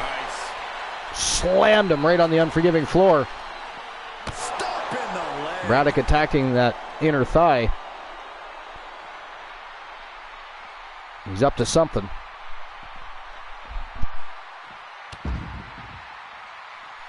Riley misses a diving clothesline. And he's scooped up immediately by Brown. Oh! Face first right off the edge of the ring and busted him wide open. And here comes Braddock with the steel steps. Not good for Kyle Riley. Oh! Added a little iron to the diet of Psychosis Kyle Riley, and Johnny Braddock probably going to finish him off here. No, reversal and retaliation by... Look at this, Riley scoops him up. No way. Wow. I don't know how you survive that. Riley back on the offense. Big elbow drop. Big running elbow drop. Oh, man, right to the arm. Hyperextend your elbow. This is insane. Wrists captured. Oh! Just about takes the jaw right off the face of Braddock. Oh, stomping right onto the arm. Tag champions in trouble here of losing their championship. Riley is on an absolute tear here. It certainly wasn't pretty. You can see the anguish growing on his face. And he's going for those steel steps once again. Back's being negated. Nope, changed his mind. Going to finish him off. And he throws the opposition. Well, he throws him back in the ring. Wasting some time here. Up against one of the best tag team champions ever. And the greatest in the Archerverse. Nice reverse. Oh! Plants a DDT. He isn't allowing that burst of attacks to finish him. And now it is Riley in trouble. Goes under the ropes to get back inside. In comes Braddock. Colossus still standing outside the ring for support. Oh, he evaded. Wow.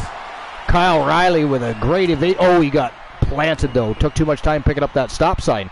Double underhook. Ooh, double underhook, butterfly DDT. Down goes Riley.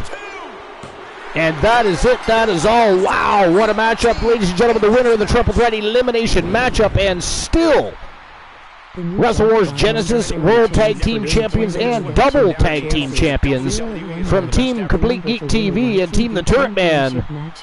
Cyborg, Adam Colossus, The Terror, Johnny Braddock. They are Demolition, and they are still your Double Tag Team Champions. Wow. And I'll go ahead and issue the payout for that if there is one. Techno says, bada bing, bada bam. What a matchup. It looked for a while there like Psychosis Kyle Riley was onto something, though. I thought for sure the Wolfpack was going to squeak out a victory there, but they did not. Johnny Braddock picking up the win and the title defense for Demolition. That was awesome. All right, give me a second. It's honestly a miracle. I'm not so sure about a miracle, but definitely a big win here in this elimination match. All right, so the winners of the match, Demolition. And there was only 977 Archerverse bucks, but they are being issued right now. And here we go on to the co-main event of the evening. Or the day. I keep saying evening and night. It is daytime. It is actually early afternoon here. I'll get my head wrapped around that eventually. And here we go. Ladies and gentlemen, the next match of the night is a Falls Count Anywhere matchup for the Wrestle Wars Genesis Television Championship. The Iceman Christian Hart from Team Christian Cool, putting his title on the line against the man that's been tearing through YTD Academy. He did just lose his Pure Wrestling Championship. That belongs to Team Joe Link and the Phenom Joe Lincoln, who is now a double champion because he is also the YTD Academy Grand Prix Wrestling Champion. But tonight, Archer challenging Team Christian Cool and the Iceman Christian Hart for another shot at that television championship, which he, of course, does have history with. Falls Count Anywhere is the next match, and we're going to get to that in 1 second. So who do you guys think walks out television champion? Is it going to be Elijah Archer?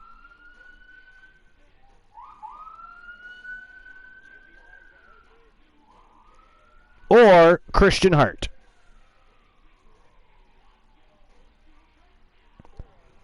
I'll give you 5 minutes to make your bets. I'll go with Elijah. And there we go. Betting lines are officially open. And here we go with the co-main event of the evening between the one, Elijah Archer, the former YTD Academy, Pure Wrestling champion, multiple-time world champion and tag team champion, against also former multiple-time tag team and world champion, the Iceman Christian Hart, both from the Archiverse 1.0 and still out there slugging away at the fences. Here we go. It is showtime and go time for the co-main event of the day. All right, so what else is crack-a-lacking in the dirt sheets? Match. And is for the television championship. Just having a look-see here, see if there's anything else worth noting.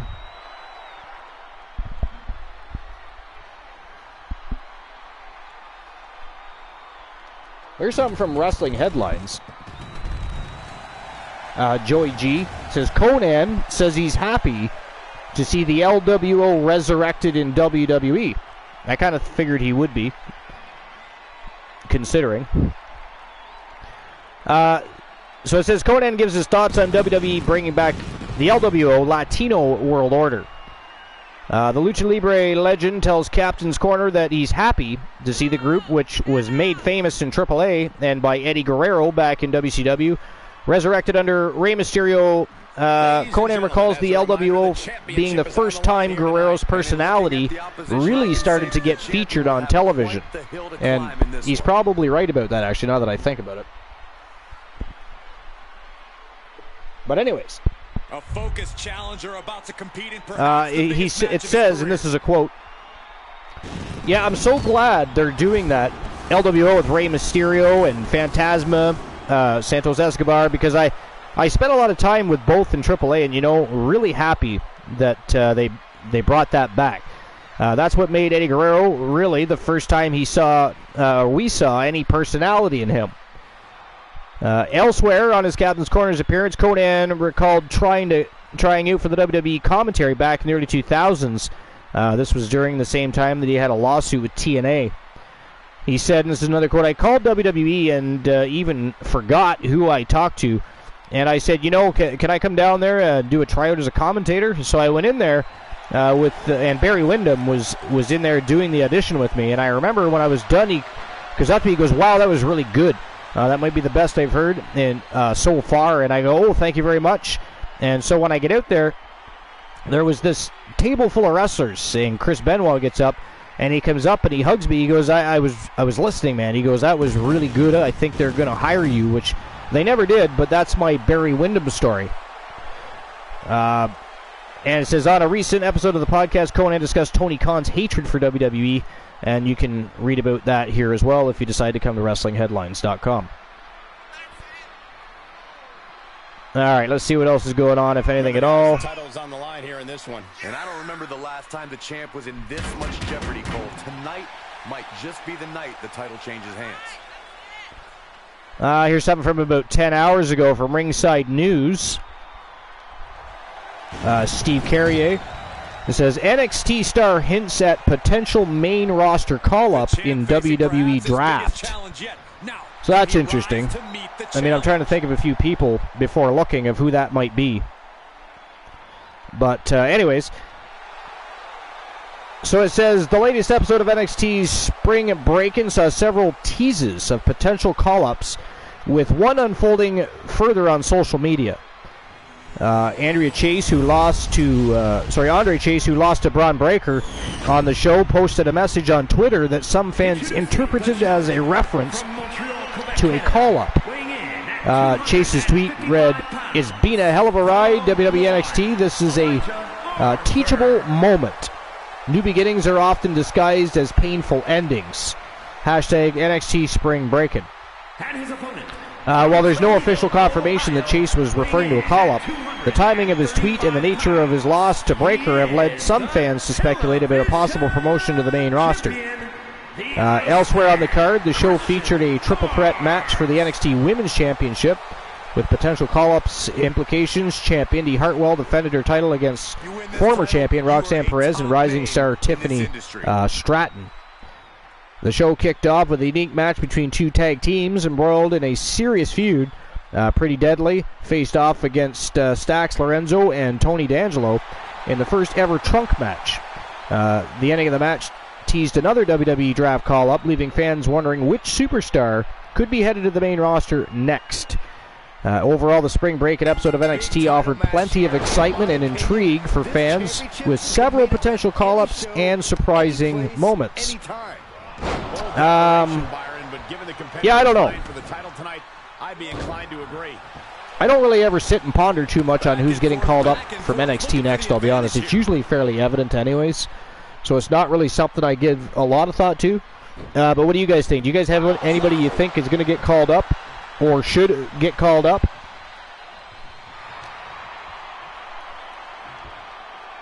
He saw it coming, taking advantage. I mean, I'd like to see Braun Breaker utilized better. Matter of fact, I'd like to see them drop the name Braun Breaker. You know, hell, call him Braun Steiner. I don't care. I think that man has proven that he's good enough that he's earned his namesake. I mean, the Steiners are legendary. Come on. Thea Hale? Yeah? What is it that you find intriguing mostly about Hale that you'd like to see the call-up? Oh my God, we can have a new champion. Still in it. Oh, watch this. Out of curiosity, of course. You have daring and you have stupid. That. And I'm, of course, not saying that that's a bad choice. Roxanne Perez, I think, will be called. Yeah, I think so, too. I absolutely think Perez gets called up to the main roster. She's somebody that they can pair up with, you know, the likes of Rhea Ripley, for instance, so it makes perfect sense. They match up well. Thea definitely has that charisma in which the crowd can definitely get behind. Yeah, that's true. That's true. What's the point? The new jackpot number for a chance to win a channel redemption of your choices. So far, nobody has won the jackpot, by the way. If anybody still has a chance, you get to play that twice. If you haven't played twice, there's still an option. 019 and 050 are the numbers to try and get.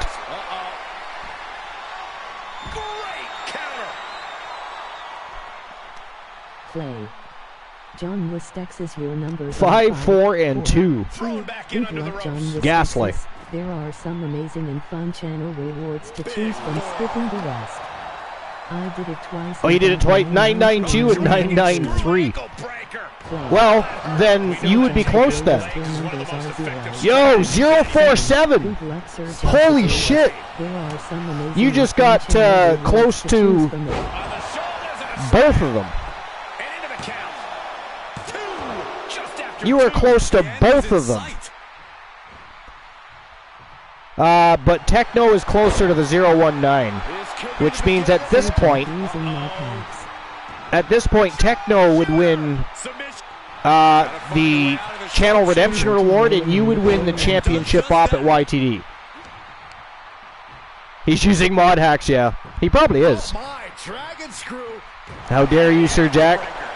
Rigging the system for your own benefit. Well, that's one way to leave the ring, I suppose. Archer just keeps tossing the Iceman over that top rope. You can only do that so many times and hit that floor so many times before it takes its toll. Archer may be onto something. I don't know. Ooh, look at that transition. Look at that transition into a Kimura lock. Ooh, nice reversal by the very technically inclined Iceman Christian Hart. Didn't move quick enough, though. Archer grabbed a hold of him right away there. Such a heel move, yeah, right? I know. Sir Jack is a savage. But yeah, so at this point, Techno, you will win the Channel Redemption Reward, and Techno will win the YTD Academy Championship op. Unless somebody somehow gets, surpassed that. If somebody gets closer, I mean, he is 3 away. it would be a miracle if somebody got, 4-8, 4-9, or 5-0, right? So at this point, we're going to say Sir Jack probably won that one. And you're well within the 50-point guideline for that one. Yeah, you guys are winning. With a championship on the line. Target the invasion. Actually, that was already the plan. 2.5. I understand the sentiment, but now is not the time to bask in disbelief. Left. Looks like that was also Soul Ember's plan. And now he's really falling behind. Yeah, he's got to surmount this storm coming at him.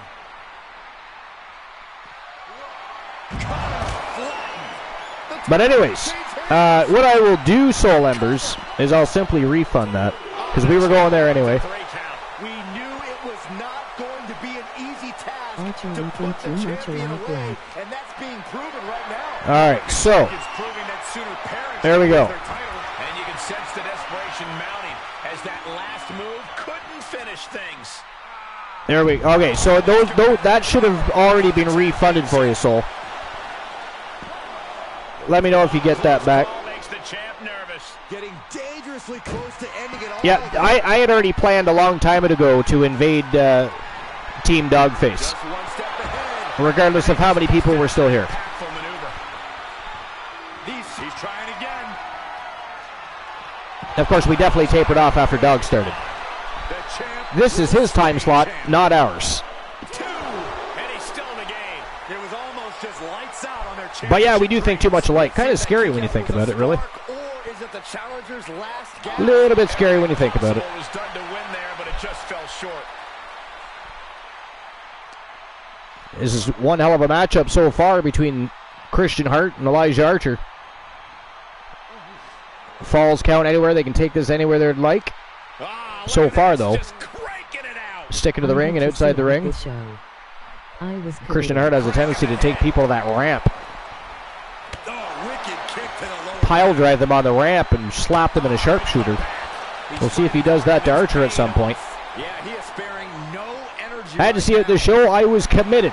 Well, I appreciate Detective Oz. I mean, like I said, we had much more people here earlier, but it isn't our time slot, so people have other channels to watch, including Dogface. This is his time slot, not mine. But I just wanted to run a show during the day just to say we did. I'd like to do that once in a while. I happen to have the time. It was supposed to happen last night anyways. Who knows? Maybe I'll pop back on tonight with a tournament. You never know. It could happen. It could happen. We shall see. The determination of the challenger keeps this match going. You can just. He's got him scouted. We shall see. Oh, Archer setting Christian Hart up. Hart's a snake, though. Oh, he landed it. He landed it. The AKO covers him up. And that is it. That is all, ladies and gentlemen. The winner of the match and new Wrestle Wars Genesis Television Champion, the one, Elijah Archer,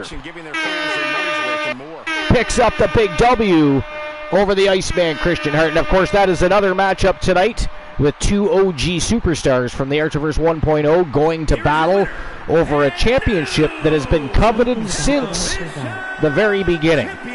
The television championship has never been defunct. It has never changed. Much like the World Championship, they are two very coveted championships in the Archerverse TV channel. All right, so John West Texas says, I'm about to go to work. Thank you for the stream. Have a great day and night. You too, John. Have a great day. Thanks for being here. We appreciate you. We have but one matchup left, and then we're invading Team Dogface anyways. But thanks for being here. Again, I was fully intending on completing this show, whether I had a following or I didn't. I understand this is not a day we normally have a show. It's not our time zone. We are a nighttime show. But I thought I'd run the show early because I'm going to spend the evening with the missus when she's done work. And it just seemed like the right thing to do. We got to do that once in a while and try to get some more people interested in our community, in our channel, and our show. So it's been fun. It's been a good show. There's been lots of people in and out. People are now over at Dogface. That's where we're going anyways. That's where they should be. That is his time slot, and he is the daytime place to be. But here we go with the main event of the evening, and this is a continued rivalry between Team Joe Link and Team Glenola. Phenomenal Soul and the Wolfpack. They have had a long-running and ongoing rivalry and feud. It has been absolutely intense and savage. And they have gone to war over championships, including the WCW Championship. These men were both in that last matchup for the WCW World title. Joe Link has since gone on to unify the WCW World Championship with the YTD Academy Grand Prix Wrestling Championship. He is also now the holder of the YTD Academy Pure Wrestling Championship after defeating Elijah Archer, who just became the television champion with a big win over Christian Hart. Now, an Iron Tables match. How many times can they put each other through a table in the next 10 minutes? That is going to decide who walks out of here, the Wrestle Wars Genesis World Champion. And then, of course, from there, folks, episode number 460 is over and out. We are going to invade Team Dogface and go over and enjoy the rest of his show that is going to be absolutely off the hook, I guarantee you. He is the daytime place to be. If you're not already following Team Dogface, you should be, and how dare you not. But here we go. I'm going to, first of all, issue the payout for the last match, if there is one. Give me a moment while I do that. Elijah Archer was the victor. 1,209 Archer vs. Bucks were on the line, and they are being issued now. And here we go. I'm going to open the betting line for the main event of the evening. And again, this is an Iron Tables match. How many times can they put each other through a table in the next 10 minutes? That will decide who walks out of here with the most coveted prize in all of professional wrestling. The Wrestle Wars Genesis World Heavyweight Championship. And here we go. Who walks out World Heavyweight Champion?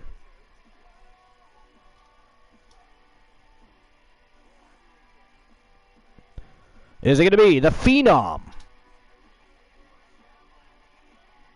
Joe Lincoln? Big Joe Link surely. Or is it going to be War the Machine? Jackpot number for a chance to win a channel redemption of your choices, 019. The number to win the Phenom Joe Lincoln enter himself into legendary status and make himself a part of our first ever award show here at the Artiverse TV by becoming a Triple Crown champion? Need I remind you? The Phenom just beat Elijah Archer at YTD Academy, became the YTD Academy Pure Wrestling Champion. He also unified the WCW World Championship with the YTD Academy Grand Prix Wrestling Championship. He is a double champion. If he is able to defeat War the Machine again, he's only done it once, but if he does it again, not only does he win that coveted championship belt from War the Machine, he also becomes a Triple Crown champion and is automatically entered into legendary status. So the stakes are high for the Phenom Joe Lincoln. And again, you're going to have 5 minutes to make your bets. And there you go. The betting lines are open. Who walks out the World Heavyweight Champion? I mean, we know Techno Oz and Sir Jack the Greatest are walking out jackpot winners. Techno Oz walking out here with the channel redemption reward of his choosing. And Sir Jack walking out with a YTD Academy Championship opportunity. And I'll make sure I update that immediately following the show. There's other things I have to do as well. Team Joe Link.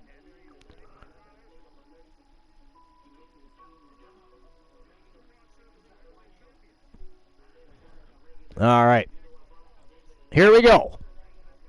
The betting lines are open. It is the main event of the daytime. Hey, I finally said it right. Good for me.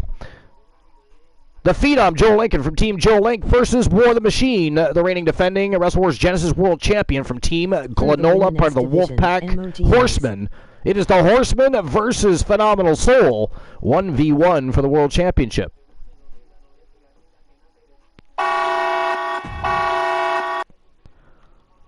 Get your bets in.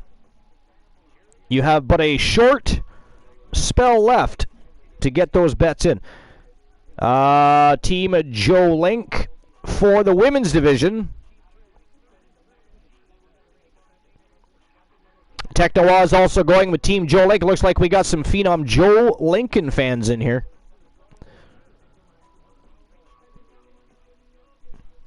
All right, here we go.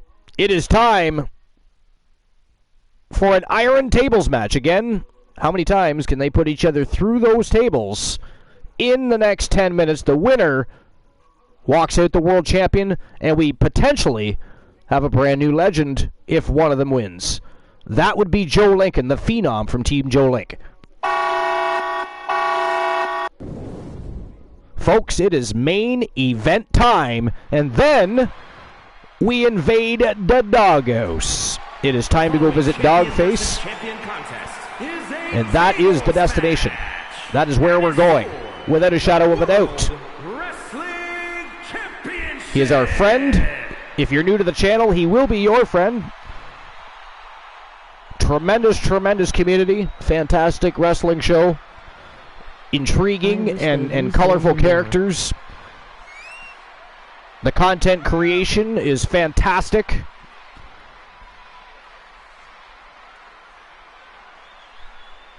All right, let's see here. Sir Jack says, I wish they used Aaliyah more. Well, I mean, didn't she just return? So, I mean, I would assume they will. That is an assumption. I don't know why I make any assumptions with WWE these days, but I'm guessing that they're probably going to utilize Aaliyah more. I don't know. Here we go, gentlemen. Huge title. She just returned, right? I'm right about that, yeah? For the champ to prove to everyone that there truly is none better in all of WWE right now. I was pretty sure she just returned.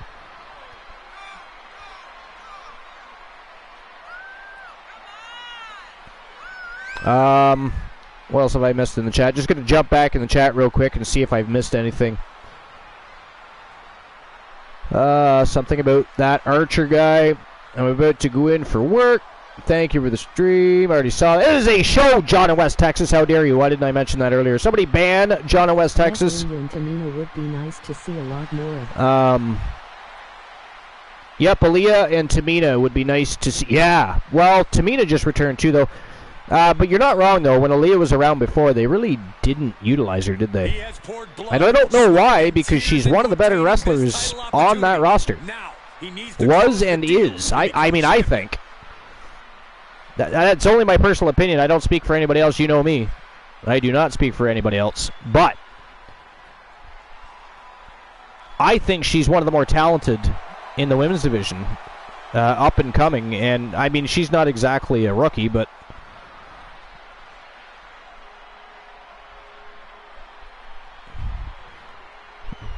Here we go, guys. The reigning, defending, and undisputed Wrestle Wars Genesis World Heavyweight Champion from Team Glenola, representing the Wolfpack Horsemen. He is War the Machine. The champion, representing the Wolfpack. I think Damage said What a monster. and soon the champion would be more helpful to He is an absolute beast. He is the No pun intended. Of course, the beast incarnate, a beast in his own right. Now, there's a matchup I would like to see. Would anybody else like to see War the Machine versus Brock Lesnar? Wouldn't that be awesome? That's for sure. The pressure is on for the champion, looking to cement himself as one of the I feel like that would be one hell of a battle. Sir Jack says, I think Damage Control may end soon, which I think would be more helpful to Bayley than her. Yeah, well, I don't know if Damage Control is going to end soon, but I could see Damage Control outing Bayley. The Beast versus the Machine. Yeah, that's what I'm saying. Wouldn't that be a cool matchup? I kind of want to see that.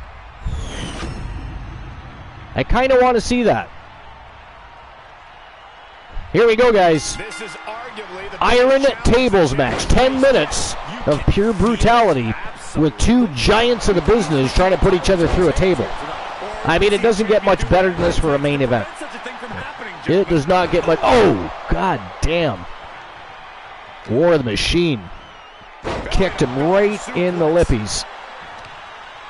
Joe Lincoln already in trouble here with the big man. Oh, knee right to the temple. My God.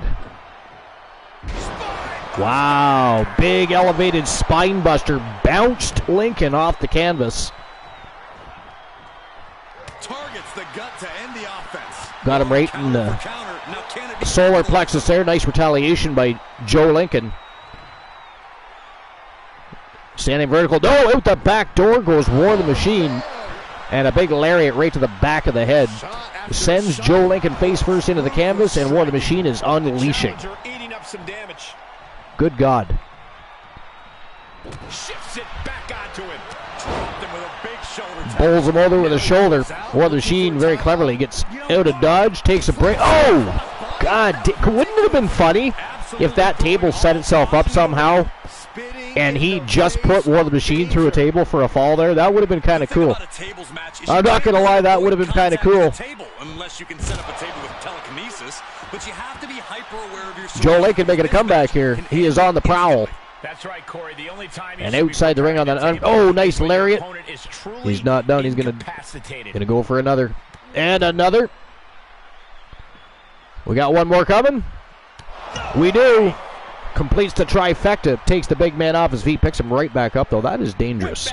The man is down. Stomp his guts out and pin him. I mean, why pick a big sumbitch like that up? That is crazy. Right? Crazy. I mean, if I get War the Machine down, I'm trying to find a way. I'd throw him all those tables on top of him to keep him down. You know, maybe hit him with one until it breaks. Man, what a gut buster. Nice military press. Look at this. Joe Lincoln sneaks it behind. Camel clutch to a slam.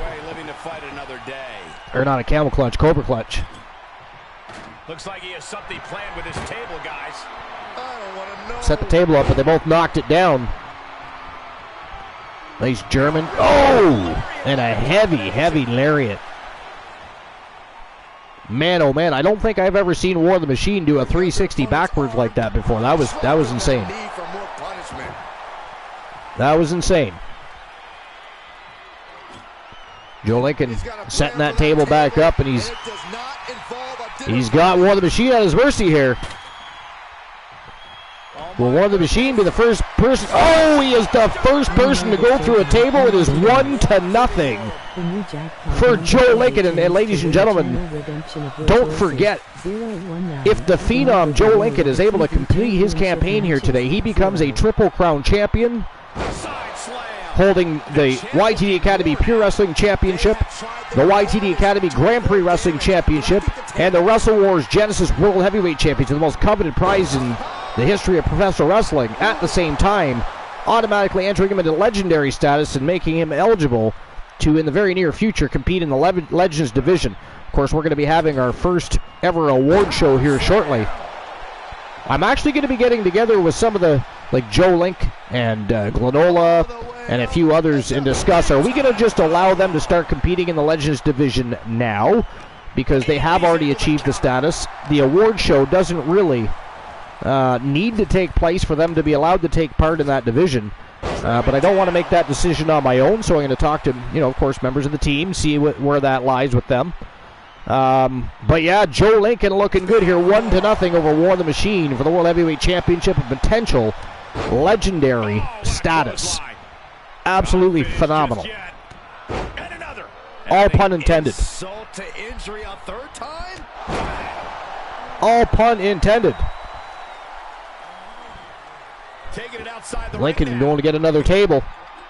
War the Machine getting back to his feet already, though. That guy is a monster. An absolute monster. Joe Lincoln's been laying a beat down on him, and he got back up like nothing happened. Look at this. Over the top rope goes War. 5 minutes, 15 seconds remain in the matchup. I can't begin to imagine what he's got planned here, guys. Maybe it's a yard sale.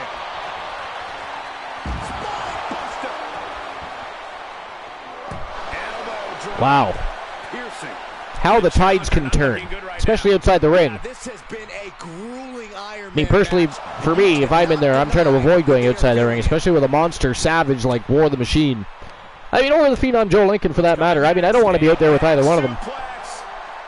I'm going to at least keep it in the ring, so, I'm getting hurt, but at least it's a little softer landing than that unforgiving floor.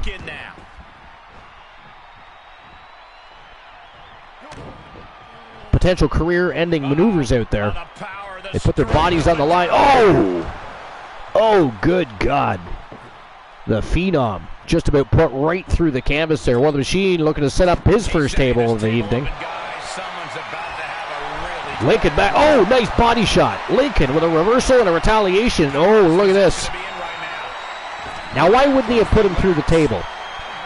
Why a stun gun? Why not just put the man through the... You had him up. You could have been up 2-0 right there.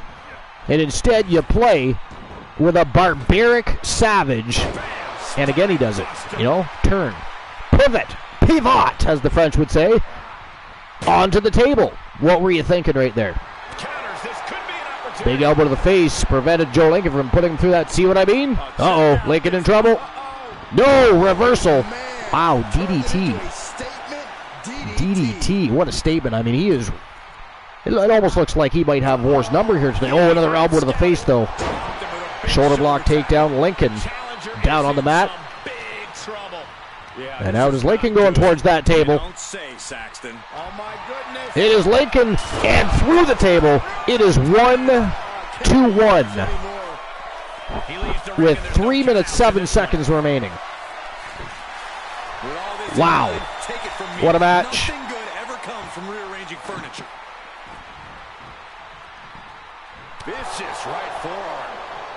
I mean, with this much time remaining, I'd almost think that the next fall is going to do it. And Joe Lincoln would like to be that man. He really would like to cement his legacy as a legend in the business. And he's got the opportunity to do it. Can he complete the campaign, though? Ooh, nice. Uranagi slam. And right into a submission. Or the Machine. So some big knees to the back of the head, though. A lot of guts, a lot of determination out there. You have to wonder where that one turning point to end this will come from. Big elbows from Lincoln this time. Returning the favor from those big, heavy elbows of War the Machine. I'm surprised Joe Lincoln's face is not busted up from those shots, because there were some big, heavy elbows being launched right into his cranium. Oh, here we go. Oh, nice elbow to the midsection. Retaliation, a reversal by War the Machine. Man, what a match this has been. Big lariat. Joe Lincoln down. Oh, here we go. Military press. And through the table. It is now 2-1 for War the Machine. The reigning defending champion is now ahead of the would-be legend. He's looking for an implement of destruction. And here comes another table. Lincoln back to his feet, though. He's got the high ground. Table, and I can only imagine what he's thinking of doing with it. This will be bad for him. Oh, look at this. Yo! Lift up, Samoan drop. And a big leg drop right across the throat of the already battered War the Machine. Lincoln needs that table to be set up, though. He needs to put that big man through that table and tie this up. He's got 57 seconds to accomplish said task. Can he do it? Can he tie it up? Can he tie it up? Oh, look at this. He did it. He did it with 42 seconds remaining. It is a tie match in this Iron Tables matchup with now 35 seconds. Another big leg. There's no other table in that ring, though. He is going to have to go get another table here. Taking this to the floor. I don't know what they're looking for here. It is needed. And then afterwards, it'll be firewood. 18 seconds to go. 13 seconds now. And ladies and gentlemen, we may end up with a draw here. They are just trying to punish their opponent right now. Wow, that is it. That is all, ladies and gentlemen, with a score of 2-2 in that Iron Tables matchup. It is a draw, so still the Wrestle Wars Genesis World Heavyweight Champion from Team Glenola, War the Machine. Wow, what a match. I mean, that cannot. I mean, this rivalry is going to continue to rage on, and there is no way that after getting that close and getting that close to tasting victory, I mean, he picked up the first fall leave, and he was that close to becoming a legend, a Triple Crown champion, and just couldn't seal the deal. But what a match. And I guess congratulations to Team Glenola and War of the Machine. They are still Wrestle Wars Genesis World Champion and leader of the Wolfpack. But ladies and gentlemen, that is it. That is all for episode number 460. Now, we may return tonight with a tournament. Keep your eyes opened. Stay tuned, as we like to say. But we're, in fact, going to go visit Team Dogface. And, we had a bigger following earlier, but again, we are not a daytime show. And Dogface is the king of daytime wrestling. Our slot is nighttime. We may return tonight with a short tournament. We'll see what happens. I'm not really sure. It could happen. Keep your eyes peeled. Stay tuned for a tournament, a special edition. Episode number 461 of the Archiverse TV could happen later tonight. But thanks for being here. For those that did stop by and enjoy the show and check it out. For those that didn't, you're going to have a VOD to watch later. It was a fantastic show. Great card. There's some great conversations. We found out some interesting information in the dirt sheets. I'm really excited about the new World Heavyweight Championship. But overall, what a fantastic time. Again, we'll be back to our nighttime slot, probably tonight even. Again, I'm almost certain I'm going to run a tournament tonight. For all those that weren't able to make today's show, I'm going to give them a little surprise later. So stay tuned. Keep your eyes peeled on the Archiverse TV channel. We'll be back like the Terminator. But anyway, it is that time. It is time to invade Dogface. Appreciate it. You don't have to go home, but you do have to get the fuck out. Goodbye.